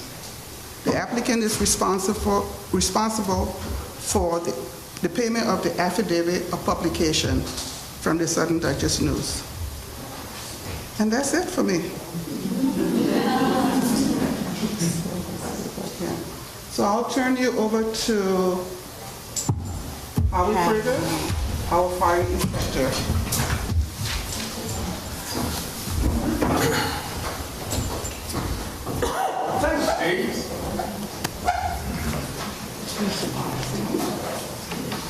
All right, I'm Howard Prager. I'm fire inspector in the town of Wappinger. I want to just give you, I'm going to do it a little different. I'm a fireman. Sorry, guys. I got to talk fire safety, okay? One of my jobs here, my responsibility basically as the fire inspector for the town, is to do fire safety inspections in commercial establishments. That's my real job that I'm supposed to be doing.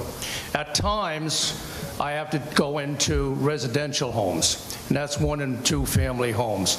So I have to do certain inspections in those too.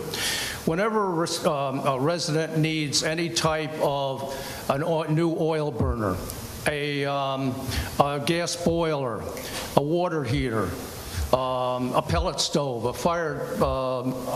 wood fire stove, I have to go in and do the inspection. I do the inspection mainly because I want to check and make sure that they've put the piece of equipment in per manufacturer specs. I got to make sure it's not going to blow up, it's not going to start on fire, and above all, one of the things is, being that it's a boiler or it's a furnace, it's also considered a fuel-burning equipment, okay? And any type of fuel-burning equipment gives off a product called carbon monoxide. I'm sure we all have heard about that. We can't smell it, we don't see it.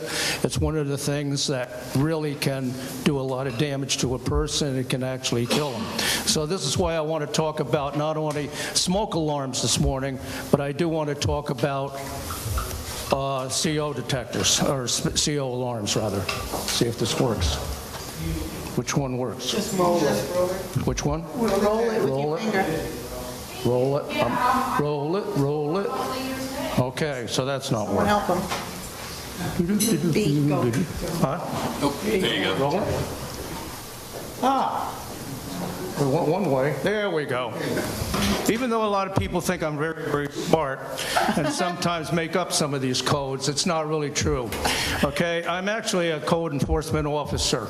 So in order to do any of these inspections that I need to do, obviously I have to go buy some codes. Codes, we have plenty of codes in New York State. We have the plumbing code, we have an electrical code, we have the building code. Well, the ones I'm interested in and are very important to me, obviously, are the New York State Fire Code. This one is the one that I really have to use when I'm doing commercial buildings. Okay, that covers the commercial buildings. I also, when I go into the home for residential type of inspections, obviously, I'll use the New York State Residential Code.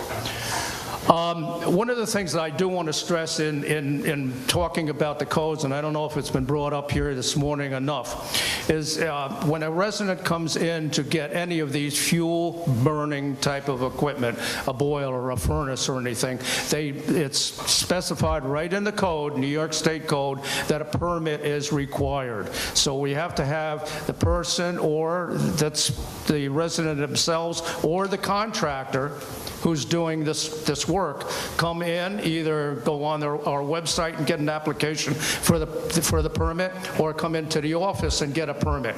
They have to do the certain paperwork that's involved with this. If it's the contractor, he has to show insurance. There's different types of information that they have to give. One of the things that they do have to give us at the time of the application is the specifications for whatever that they're installing. If it's a boiler, if it's a furnace, or whatever it is. This way, we get all that information. It comes to my office. I look it all over. I see the specifications are there, what's necessary. I look in the code, make sure that what I have to do as far as the inspection for the codes, and then once that's signed, it goes back to the contractor. He installs that equipment. And then the one thing that's real important, and that I like to stress here, is because one of these things that's overlooked a lot of times is once the equipment's put in, then I have to come in, or the building inspector has to come in and do an inspection on that equipment. Make sure it's been done per the specs of the manufacturer. Also, all the different specifications and standards for the code. Then once that's all been done, then it's written out, we get the approval for that code. Next question, why do we need code so much? And we're turning this thing again. Whoops, there we go. Mainly because something bad has happened in the past. Okay? Something, either a fire started and people have been killed, exits aren't proper, people can't get out of a building, this type of a thing. So something in the past has happened bad. So this is why we need codes. When we go to a fire and we come back to the fire station, we have a sheet of information that we have to fill out. It goes into an actual national database so that we can, all through the whole United States, see what is really causing some of these fires, where there's been a death, and this type of thing. I put up a couple of standards up here that are kind of interesting about fire alarms. And primarily what it says is that 3 out of 5 fire deaths happen in homes when there's either no smoke alarm in there, or there's a smoke alarm that isn't working properly. Okay? 1/3 of those home deaths result from fires where there's no smoke alarms in the home. I happen to be a fire investigator for Dutchess County also. That's one of my side jobs. We get called basically to real serious fires. We either get, there's either been a huge financial loss, or there's been a death in that fire. And I can't tell you the number of times that I've been in and walked into a building where there's been a fire death, and I look up and I don't either see any smoke alarm, or I see just the base of the smoke alarm, where the smoke alarm's been taken out. Either people wanted to change the battery, or it was being a nuisance and they just didn't want to have it on. It happens, and I've seen it too many times. Last thing, of course, the risk of putting in there is the risk of dying in a home fire. It's cut in half if you have a working smoke alarm. Okay, so we talk about codes, you know. So, again, they're done mainly when something bad's been happened. But I like to specify this one guy here, King Hammurabi of Babylon. Back in 1758 BC, he produced the first building code. Okay? And basically, it's in stone. Some people think that maybe I was back there at the time. I'm not sure. But anyway, basically what it said was any person who either designs or builds a building, and that building collapses, comes down and kills one of the occupants in that building, the king took him out and executed him. So you think if we have bad codes in this area? I think that's, well, we might have to work on that one anyway. I want to talk about smoke alarms for a second. There are two different types of smoke alarms. A lot of people don't realize this. There's the ionization smoke alarm, and there's the photoelectric smoke alarm. Now I want to just give you a little quick synopsis of here how they work. Basically, if you look up on the slide here, you have your battery, and if the laser works here, we got it made here. There we go. Okay, we have the battery on the side here, wherever the laser went. There we go. Is it up there or we don't see it? Well, it's on the left-hand side. Everybody can see the battery. It comes over, there's two lines that come over to a couple of plates here. There's a positive plate and a negative plate. And what they've done is they've taken a little element, it's called ameridium 241, and they've placed it in there. And what that ameridium does, it takes the oxygen and the air in there and breaks it down into ions. And that's why it's called ionization. And probably, if you remember back when we all took physics a couple of years ago in high school, there's positive ions and there's negative ions, and they all attract, okay? A positive goes to the negative and the negative goes to the positive. And that's exactly what happens in this case, that the positive ions are coming down to the negative plate, the negative ions are going up to the positive plate. What happens is then it starts getting an electrical current going through the whole thing. And as you can see with the meter there, you see where the arrow is going. We got good electricity going through there. So what happens is a fire starts and the smoke comes up and it goes into that chamber where those little ions are. And they cling on to those ions, and as a result, then it all breaks down and it loses their electrical current. And when the electrical current drops down, then of course there it goes right to the sensor, and the sensor turns on a little horn, and that's when you hear that ionization or that alarm going off, okay? The second one that I like to talk about here, again, is the photoelectric. The photoelectric's a little different. Doesn't show the battery there on the left-hand side, but the battery is there because we need power, obviously. So what it does is it has a little light source. It's a little LED, and it shoots a little light beam right directly across inside the chamber there, nice and straight. Again, smoke, the fire starts, the smoke comes in, and what it does is it actually breaks up that beam so it doesn't go over straight across, and what it does do, it comes down, hits that little light sensor in there, and then again, a little alarm goes off, and that's the thing that you hear. Okay, so why am I going over through these two things, the ionization alarm and the photoelectric? Well, they actually work a little differently. The ionization alarm is more responsive to a flaming type of fire. You might have something like cardboard, something like real dry wood. It gives off a lot of energy, and you'll see the fire start and just a little bit of smoke. Real dry wood will do that. Okay, where the photoelectric alarm is more responsive to a smoldering type fire. Something with foam, where a cigarette gets into a bed, gets into a couch. Gives off a lot of real dark black smoke.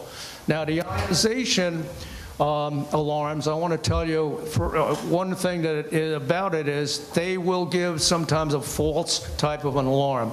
I know I happen to have one in my hole in it's probably 40 feet from the outside of where I can actually grill outside on my patio. And if I have my kitchen door open, it'll pick up some of that smoke from the grill. So it'll sometimes give off a false alarm whereby you really don't have a serious fire. It's just like a possible something you're cooking in the kitchen, something like this. So you might want to think about, where, if you're talking to one of your customers, where to place these smoke alarms. Okay, you might want to put the photoelectric more closer to where something might catch on fire that gives off not as much smoke, and it's more energy, and it's that type of a fire, and the other type of ionization where you won't have that other problem. The other question that comes up about, and again, this is in the code, smoke detectors, and if you'll notice a little round circle up on the top, this is the smoke alarm, the CO alarm is the diamond, and if you have both of them, it's the diamond and the oval type. Okay, so you need, and this is per code, New York State code, you need one smoke detector and one CO alarm in each level of the home. Okay, so in this one on the left-hand side, you'll see where they're in the hall. You'll see where the bedrooms are. They got to be in the vicinity of the bedrooms. Okay, they can't be away from the bedrooms. Why? Because if the smoke comes towards the bedroom, you want to catch it before it gets into the bedroom. Okay, so it's on each level. They got it in the hall there, they got it in the living room, and then they got it down in the basement. It looks like it's probably near the water heater or the furnace or something like this. It'll pick up that CO from the equipment. If you look on the right-hand side, it gives you a little floor diagram of a single-story residence. And again, you have them outside the bedrooms, and there you got the bedrooms diagonal. They're not together like they would be in some homes.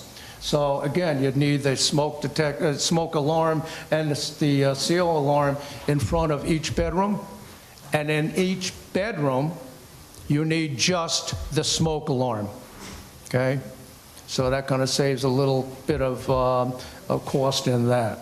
Does everybody understand that? Because that is definitely New York State code. Come on, we can go one more. Nope. There we go. Okay, another question that I get from time to time is, where in the room should I put it? Well, obviously the most acceptable place is in the ceiling. I like to put them right in the ceiling. You can put them within 12 inches of the ceiling, as it shows on the right-hand side there. Personally, I like it on the ceiling because if where it says side wall there, if that happens to be a door coming into a bedroom where the smoke's going to come in, where's it going to go? It's going to come in and it's going to pour more towards the center of the ceiling, and then from there it's going to go into the two walls. So personally, I like it in the ceiling. You can put it, a lot of people put them above the door, like where that exit sign is. So either place that you put it, to me, you can't have enough of them. I'm a fireman. I've seen it, just because they say that only put them in each level of the home, that's the minimum, okay? You can have as many as you want to put in your home, okay? In conclusion, smoke alarm batteries are good for 10 years. So all the new ones that you purchase now, you don't have to change the battery every 6 months like we used to do. Okay? If you have the older style, keep them, use them, they're fine. But the new ones, carbon monoxide alarms and smoke alarms, all are for 10 years. Test it monthly. Things break. Okay, they might not work. So test it. You have a little button, push the button. It only takes a second to do it. After 10 years, replace the alarm. Okay, they probably last, but it's not worth taking a chance for. So change, buy yourself a new alarm. It's not on there. Where more than one smoke alarm is required to be installed, they need to be done interconnected, okay? Especially on new buildings, anything that's brand new on building construction, they have to be interconnected. If you have an older home where they're battery operated now and they haven't got the capability of being interconnected, that's okay too. But, you know, let's face it, the safer it is, if there's an alarm going off in one room, you want everybody to know it and be able to get out. Whoop, whoop. Okay, CO alarms, they're required, like I said, on each level of the home. If you have an electric home, all electric, you have no fireplace in it, you have no fuel burning equipment in it, then you don't need a CO alarm, okay? But if you have any type of a fuel burning equipment, then you need a CO alarm. And as they say, thank you for listening to me. Hopefully you picked something up. Now I'd like to turn it over to Barbara Roberti.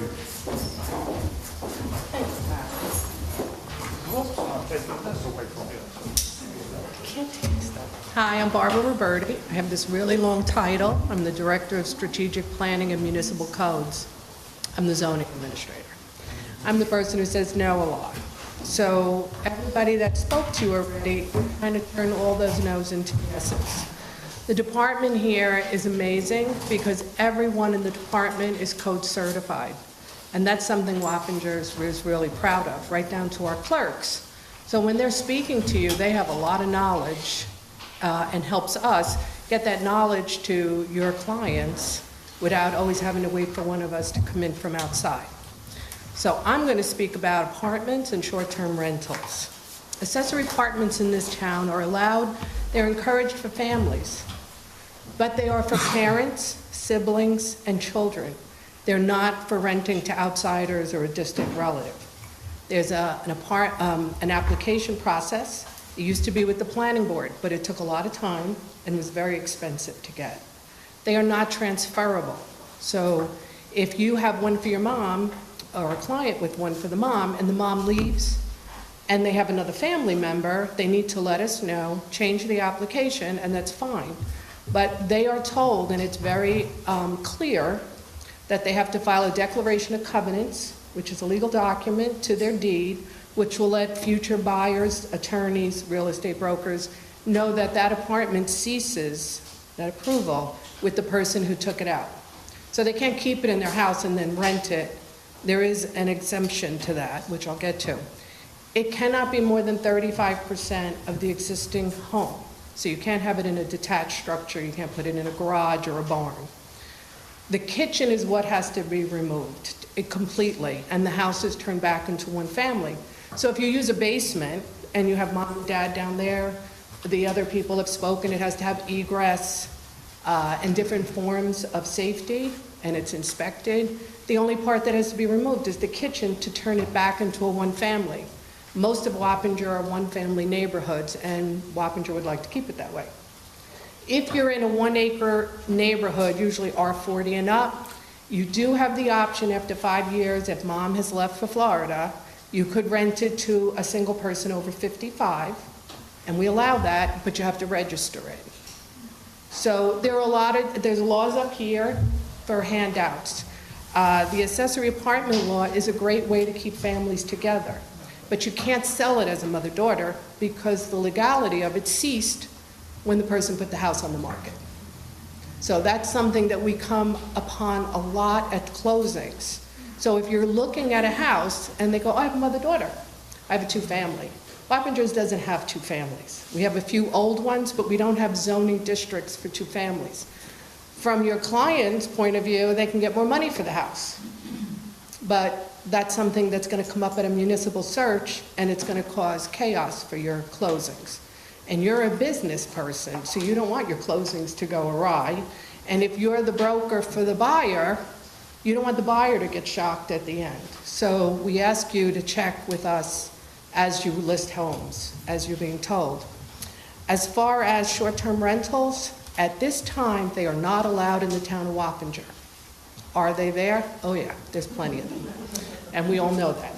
So the town board has taken up looking at legalizing some, but they would be, at this time, 1 acre and up, R40 and up in that. It's not approved yet. Anything less than that will not be allowed. And you have to understand it from our point of view. The person who has the short-term rental is running a business and it's helping them with their taxes, but the neighbors are not always so happy. Because whether it's a business person or a vacation person, they come home from their day and they're on vacation. So they're making noise out in the backyard, they disturb people with small children or elderly, and unfortunately our department gets all the complaints. So short-term rentals at this time are not allowed, so you can't sell a house with that as an opportunity. The other part about zoning that I like to keep separate from the building code, the building code that we use is the same code the entire New York State uses except for New York City and I think Nassau. So when someone says it's against the code, it's not Wappinger being mean, that's the New York State law. The zoning code, and every town, city, and village has a zoning code. They're similar, but they're all different. And you can go into your computer and put in town of, village of, city of, whatever it is, E-codes. And that would give you the zoning code for the other municipalities. So if you're selling something in Wappinger, please check our zoning code. So we have setbacks, which Judith will talk about after me. And that's when, if you come upon someone who has a shed 4 feet from the property line, it's not legal. And what's going to happen when we do the municipal search? That's when it's going to come in. Your client's going to have to come in with a building permit. That's where I get to say no a lot, unfortunately. And then they have to go to B, and it becomes a whole month process. So we like to avoid that. So if you're looking at a piece of property and you see structures in the backyard that are close to the property line, have them come in and legalize them ahead of time. They can be moved sometimes, they can be taken out, or they can go for a variance. So I will take questions at the end. My part was easy, and I'm going to introduce Judith Sabriz, who is the Deputy Zoning Administrator, to give you some other tips on zoning in our town.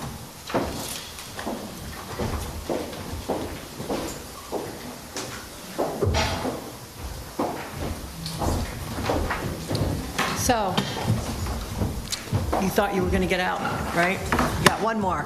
I'll make it quick. I am the Deputy Zoning Administrator, and I'm here to talk about zoning. So, That's mine, go. okay. Basically, I'm talking to you to let you know that we're looking at it like I think you guys look at it, and that's what are the buyers buying and what are the sellers selling, and the remediation that may arise from the sellers and they don't even know about. So what is on the property? Everybody touched on the accessory structures, the mechanicals.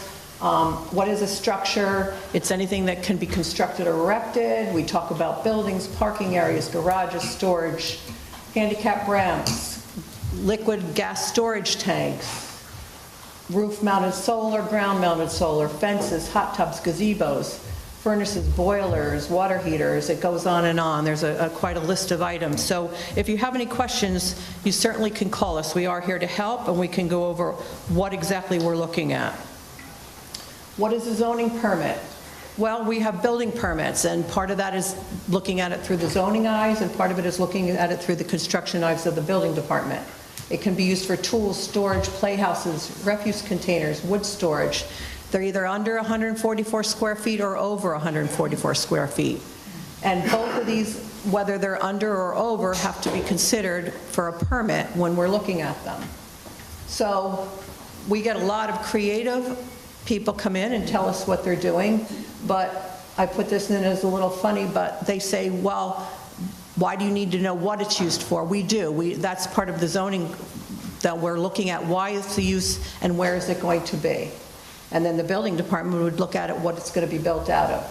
So accessory buildings, they're going to be no more than 2 accessory structures are permitted in a single-family residence. And the size of the structure is contingent on the acreage, and they can range from 6 to 1,200 square feet.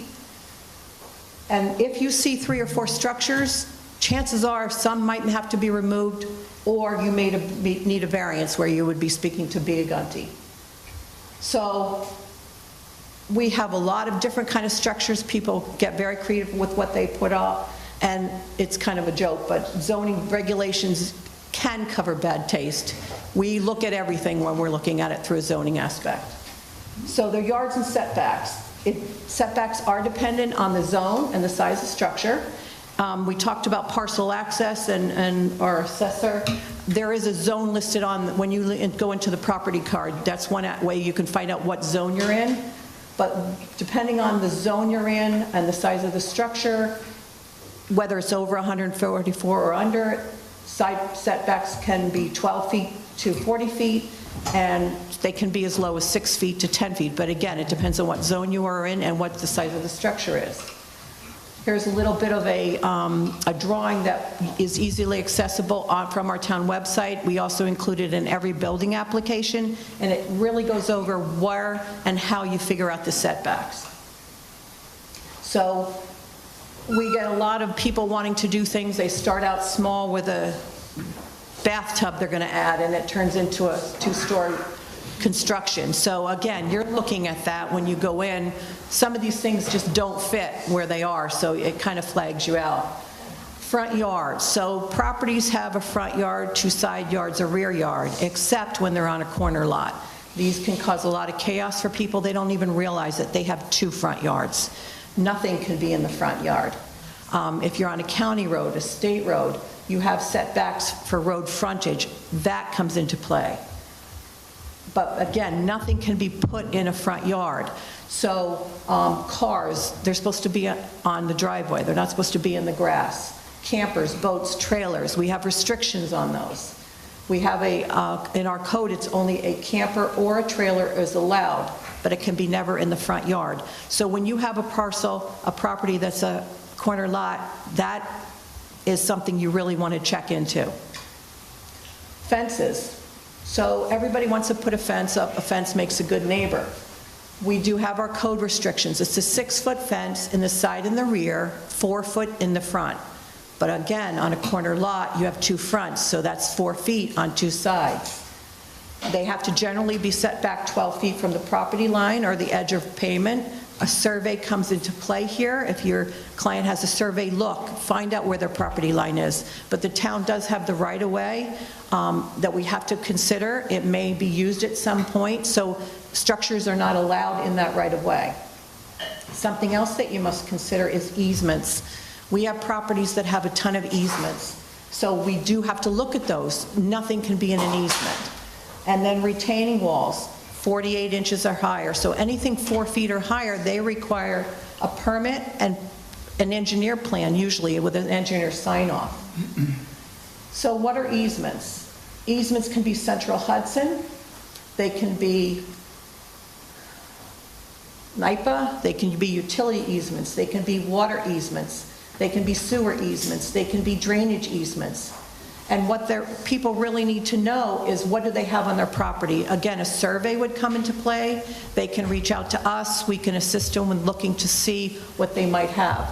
But easements are protected. There's some reason somebody else may have to get in there. Central Hudson may go in. Central Hudson's getting a little stricter. They may have had a pool in a Central Hudson easement. There's a couple of parcels in the town where once that pool comes down, it's not going back up. So these are things to consider. And then no structures or fences are allowed in easements. I'm going to say that a lot because people come in. I've had one permit come in. It's like the 4th time, and they just keep trying to put it where it's not going to be approved. So we also have wetlands and buffers. So while my property's not wet, well, that has nothing to do with it.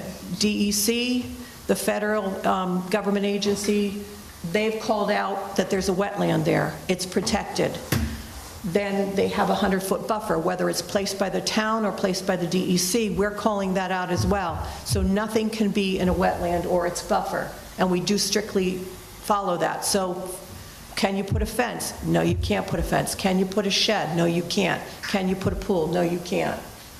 So it's really prohibited to put anything like this in a wetland. And not only is the town calling it out, but we've got government agencies that are watching that as well. So I have a business and I'm going to run it, and you have the perfect house and you're selling it that way. Well, what is allowed? That's a big key point. So professional offices, professional studios. It's used solely within the dwelling unit and only as an incidental.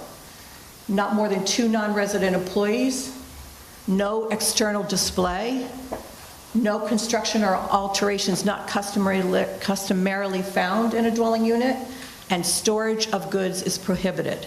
So you can have an office, but when you start having things that are going on at the house, that they're going to have a lot of customers coming, they're going to be storing goods, it's going to cause a commotion for other neighbors. It's something to think about. Again, ask. We're here to help you out, figure that, what your questions are. We've got answers.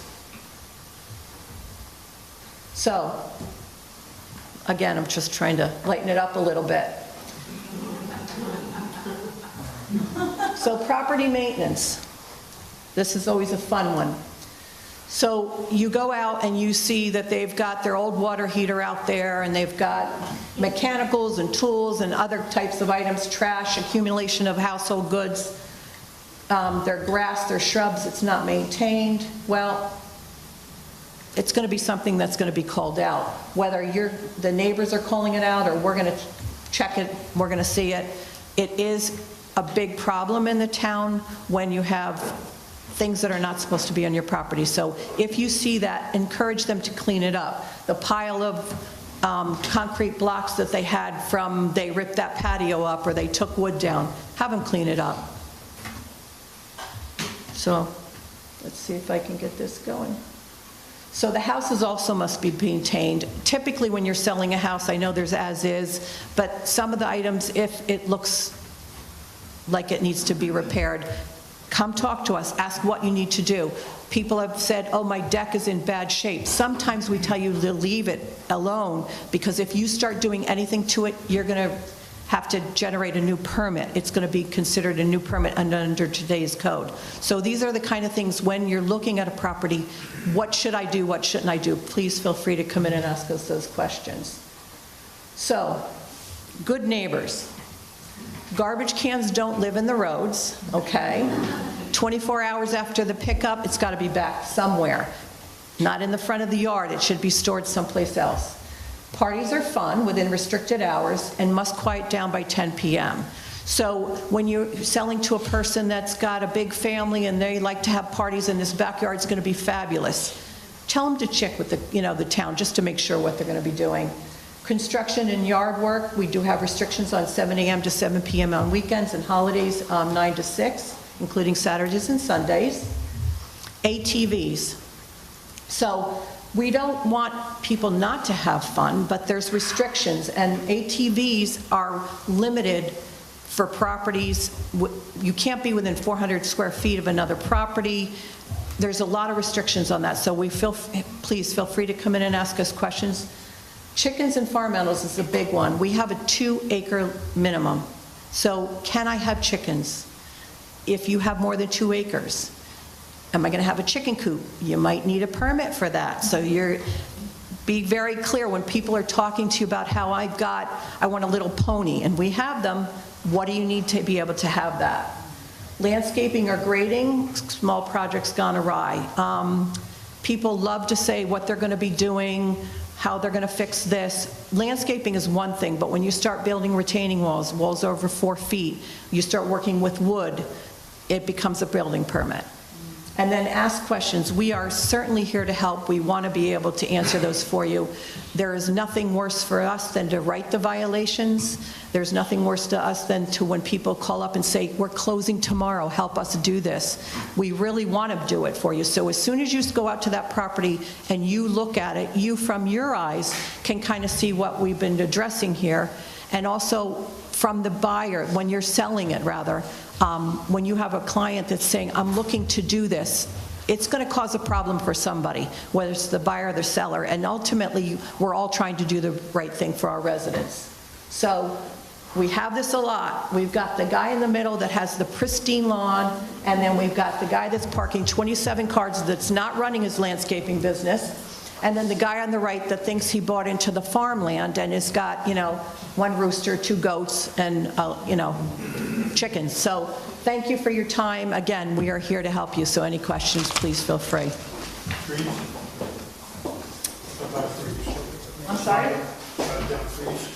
Cutting down tree, we'll let Barbara come back up and then we'll answer all your questions. Well, first of all, we have flash drives, so everything we spoke about will be on them, so you can take them back to your office.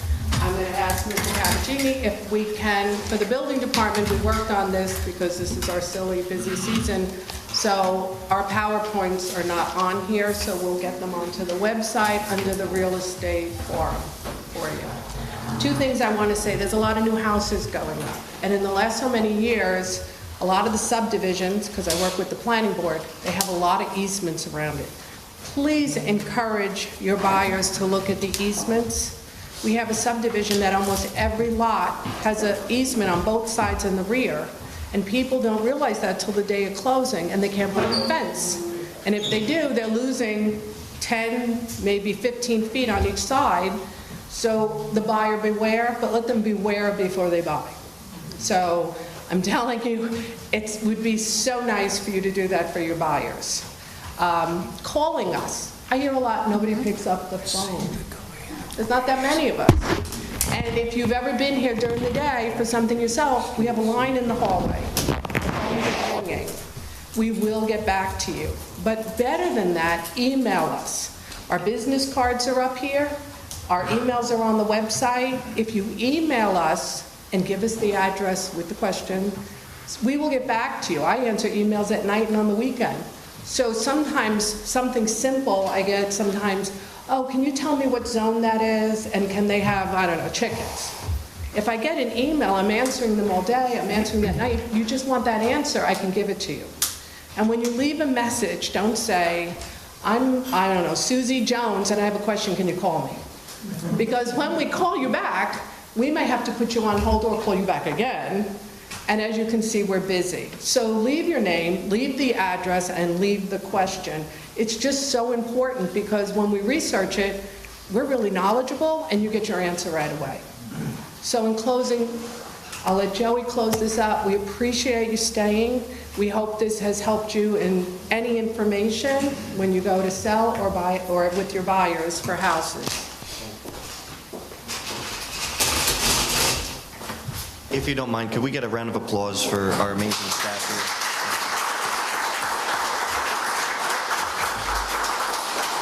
here? Again, we understand that this ran a little over schedule, and we appreciate each and every one of you for taking the time out of your busy schedules to come and just hear from us.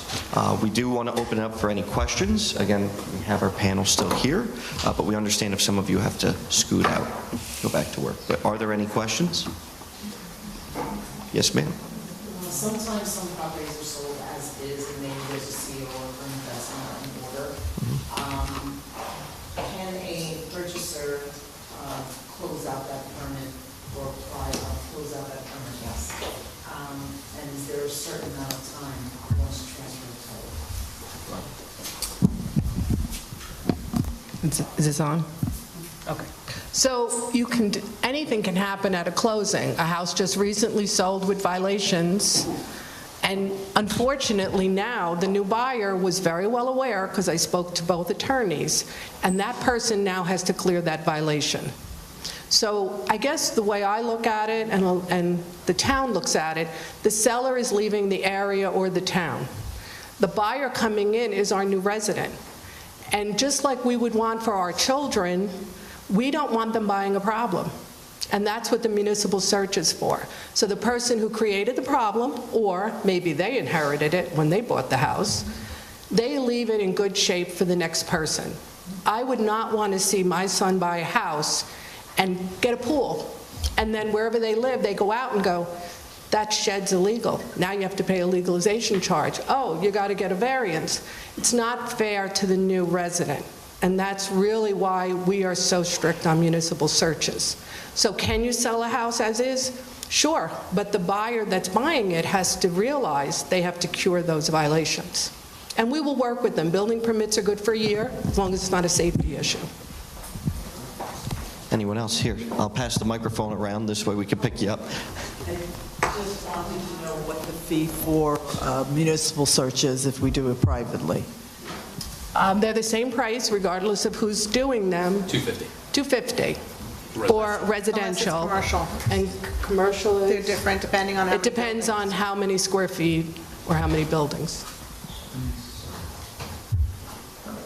Oh, a house has more than one violation, 3 or 4 violations. How many permits do they need? Come in and we'll try to put them on one. Oh, not now. Unless sometimes if they're outside and inside violations, especially inside violations that might be mechanical in nature, we may ask for 2 permits, but you'll only get 1 legalization charge. I just wanted to say, me and Denise are loan officers, and we, I believe ASAP is the same thing. We don't require municipal searches, but when you're purchasing a home for closing, but also, this is something new that's come along. If there is an issue where, say, there's an apartment that has an illegal kitchen and needs to be ripped out and you can't close on time, more like loan officers like us are doing things where we do an escrow holdback, which allows the client to close and fix this with the contractor after closing, so you still close on time. So I just want to let you know that's not an option, because you guys were saying that, you know, people are like, I need to close tomorrow, and there's so many problems. They can't close because they need to rip out a stove, or, you know, there's something where you need a permit or something. So that's just like another option that's coming. It's so popular now. So I just wanted to let you guys know, as well as you guys know, we work with you guys. You know, we'll work with you after closing. So that's just an option. Thank you. If you can just pass the microphone around. The gentleman in the front asked about trees, and I didn't answer him, so did you have a question about the trees? What can you cut down any trees on your property?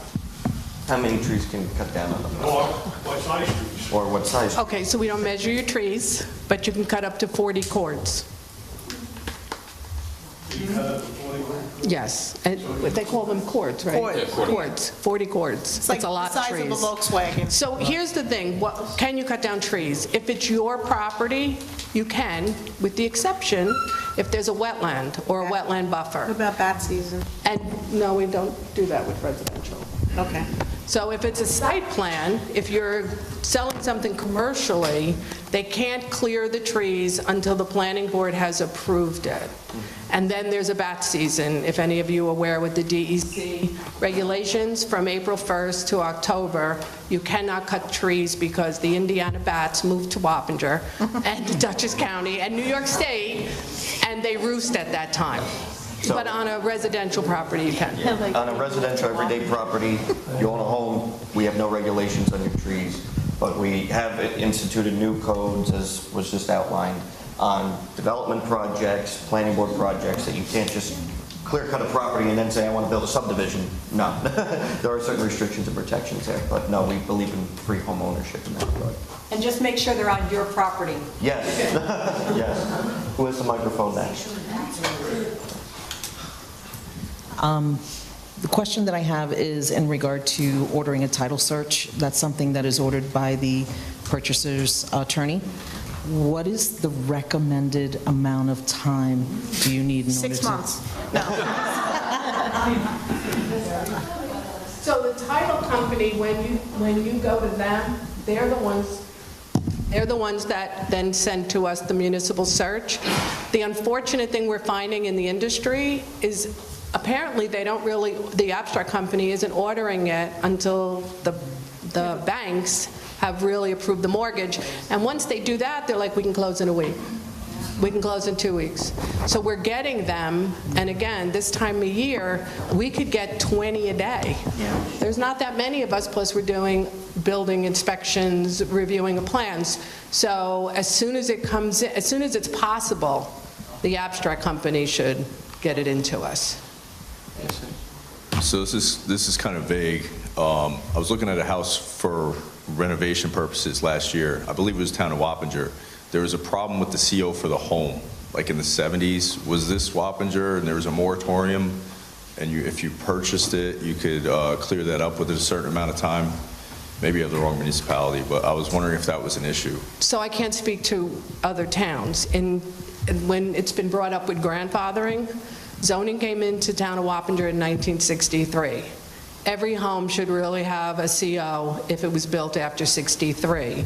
There were a few we have found that were started before 63, didn't finish till 65, and they may still not have a CO. Older homes, there was no one here to give them a CO. So 1963 is the important date. We can pass that microphone up.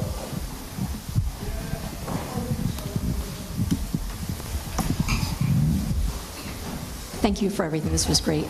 So I don't know if I so much have a question or a statement. So 9D here is a nightmare, driving, right? So, and I'm not sure if there's any plans for that. And there's that construction that's happening sort of on the corner.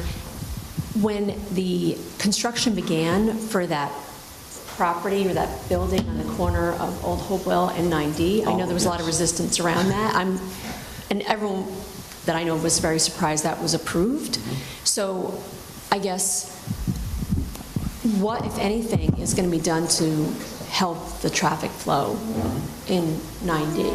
Yeah, so again, that goes back to my previous point of limiting the overdevelopment and bringing strategic innovative development. That was a project that predates this administration, predates me as a supervisor, and I think most people know my comments on that. But what we've been trying to do again is turn away ahead of time, before it even gets to the planning process, projects that don't meet our comprehensive plan, projects that don't meet our zoning, that don't meet that scope and vision of our town, and we've been able to do that. So essentially stopping them from even getting before a planning process, we've been able to do that. We have a moratorium, which right now has held off 2,000 new units from coming into this town. That's all going to contribute to traffic and congestion in our town. And we've been working with our state and county representatives to do traffic enhancements. When I was in the Dutchess County Legislature, we were able to get the grant for the roundabout out at 376 New Hackensack and All Angels. That improved traffic flows. The drainage issues that were on 9D in the area of Chelsea Ridge going south there, I called out the DOT, we had a press conference. We were able to get that fixed within 2 months. So certain projects were able to get done. Right here at Sergeant Palmetier and Middle Bush Road, that is going to turn that antiquated traffic light into a smart light that will also improve traffic flows. So we are trying to do things the right way right now to mitigate the traffic situation and enhance it. But again, we're trying to, on a development side, limit the types of development that will add high density to our community that contribute to the traffic, as it has no benefit to us. So that's what we've been trying to do. That project down there in Houstonville is going to realign that intersection, and that will also supposedly keep traffic flowing a little better there. But otherwise, again, we are trying to mitigate any sort of high-impact traffic projects, and if they do happen to come in, they would have to do significant investment in improving roadways as well. But again, that goes back to Route 9. No one wants to sit on Route 9 traffic. We don't want to add to all of this high-density traffic in our area. So it's a twofold approach. From a development perspective, we're limiting it. Yeah, we can just keep passing that around. Yep. Just quick, is there any plans for any large commercial operations in the 9D area? There are. One of those projects is a sports complex at the old AW scrapyard. So, that's one of the $100 million of new economic activity, and that's one thing when they came before the town board, we had expressed that they will need to improve Route 9D. So it goes back to my previous point of, if they do come in, they need to do the improvements, and they need to pay for it. What about Carmel? There was some talk of like a bed and breakfast or something. Whatever happened to that? Unfortunately, that didn't go through, but we continue to try to push that forward. Julianne is talking about our town-owned 99-acre Carnwell Farms Historic Site and Park, which I consider my baby. We've been doing a lot of improvements there. Again, that is to maintain that as passive recreation for the people of the town of Wappinger, but also to take the buildings that have been sitting there for the past 25 years and bring them back to the community. Low impact on the community, but also generate use. There is an 1850 mansion on that property that we had previously interested individuals to operate a 25-bedroom bed and breakfast out of there, and we continue to market that site for a potential investor, public-private investor, to rent that property. I had a question, and this might be personal, but has the rate gone up for water and sewer? Because like I got my bill the other day and it went up like $40, which is kind of, and then my water's getting less and less. So I'm not getting the same power. I live off of Reggie, and it just seems to like trickle sometimes. Then sometimes I'm super full. So You're in the United Wappinger Water District. Yeah. You're off of Spook Hill. Yeah. Leanne, do you want to talk on that? The United Wappinger Water District went up $2 a quarter. Yeah. So if you had a significant bill, it would be based on usage as long as you have a working meter.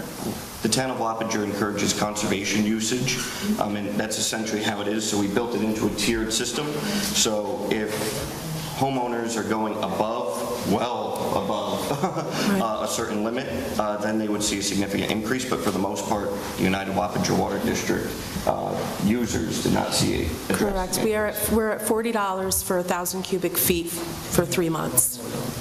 And essentially what was happening when we took office, we inherited districts that were operating in the red.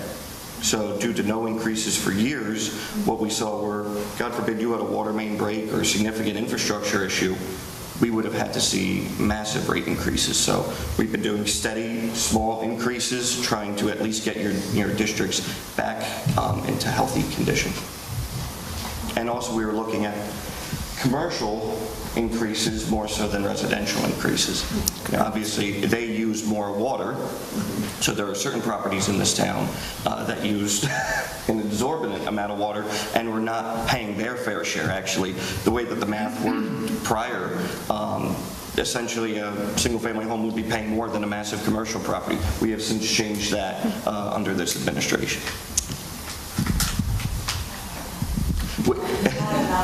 We do need it. Kind of along the same lines, but are there any plans to expand municipal water and sewer in other existing neighborhoods? Do you have a particular neighborhood? Pine Hill. Pine Hill?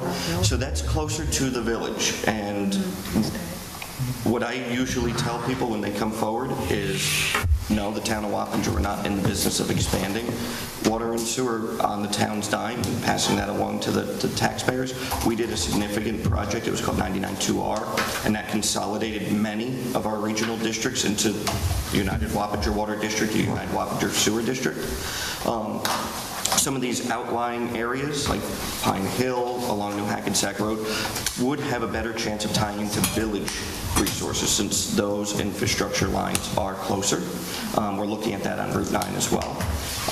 So right now, no, the town of Wappinger has no plans to expand down that corridor. We had looked at closing down our Wildwood sewage treatment facility and running lines out toward Route 9 there. But it was found to be more cost-effective for those residents to just rebuild in place and do capital improvements. So right now, again, we are subject to a number of unfunded state mandates that require us to essentially bring our sewer plants and facilities up to modern-day standards. It's essentially, if you had a 65 Mustang, runs very well, but you bring it into the shop for the inspection, and they say, oh, nope, you failed because it doesn't meet 2025 emission standards. Essentially, that's what's happening. We have very well operating plants, but the state of New York offers a lot of restrictions on them, so we really can't expand. Mr. Cantor. Speaking for the Board of Realtors, Wappingers, Fishkill, and East Fishkill have an extensive requirement for wells testing. I understand why East Fishkill has it, because they do have contaminated water. We don't really have it in Wappinger at this point in time. And we have our buyers and/or sellers having to pay an extraordinary amount to get this done. It's about time we withdrew that and go like the rest of Dutchess County and the rest of the country without having that extensive well testing. So it's a two-pronged issue, and actually the law here in the town of Wappinger stemmed from a significant gas and oil leak that contaminated an entire neighborhood and actually took that system offline and tied it into a regional system. So in the town of Wappinger, we did. And that's essentially why it's still in place today. In the past, those were essentially put on a shelf and filed away. Now what we are looking at is trying to use that data and apply it to if we need to do an expansion. Again, we're not just talking about expanding just to expand, but if there's a certain area that needs to. Like, for example, tall trees, we knew that that was a significant issue. We tied that into a regional system. Indian Village, we tied that into a regional system. Chelsea, we were able to tie that into a regional system because they had significant amounts of E. coli in their water. That was all based on the well test. Well, E. coli is going to be tested no matter what. I'm just talking about the real extensive one. And again, if there's a problem, we understand it in any town. Yeah. So it's just having a lot of it, and a lot of our systems, community, large projects, already have to do the testing anyway, and they're in the same aquifer. So it's just, like I said, saving people, an extra $300-400. And it's expensive. And that's very expensive. We know. And there's no reason to have it because we're testing the aquifer anyway. Who's testing the aquifer? Any well system, the town's well system, or any system except for the Poughkeepsie because they're coming out of the Hudson River, all right, is testing the water anyway. So any apartment complex that we have is testing the water. All right, any large commercial piece is testing the water. So again, it's just an additional burden, and $300 or $400, and I'm hearing they maybe have to be more extensive. It's just not accomplishing anything. Yeah. And it's something that I've spoken to many of you and your colleagues about is obviously the price of it. Yes, I believe that there's only one company now that provides it. Again, there is a need for it. We obviously don't want to impose any sort of burden. We do know how most of this works. Most of it falls into an escrow at the end of the day, but we can always talk about the cost. But at the end of the day, there is a true need. Well, again, the rest of the county has it. I know, but I don't want to be like the rest of the county. Well, I'd like to be ahead of the game. But it's a real additional cost to anybody buying or selling the property. But we do know that mostly does fall into the escrow amount, so we get that. Any other questions? Yes. One question. I'm pretty loud. So, Norman Cruz, Homestead Fundings, I'm mortgage loan officer like them. From the aspect of affordability, we're talking about the water bill increasing. Let's not label it unnecessary test, but from the aspect of affordability, you guys talked about the accessory requirement for 55 plus. I didn't grasp the whole entire thing, so I'd like you to cover that just really quickly, because that could be of value to a VA veteran that is buying a home that is going to be able to kind of afford life a little more.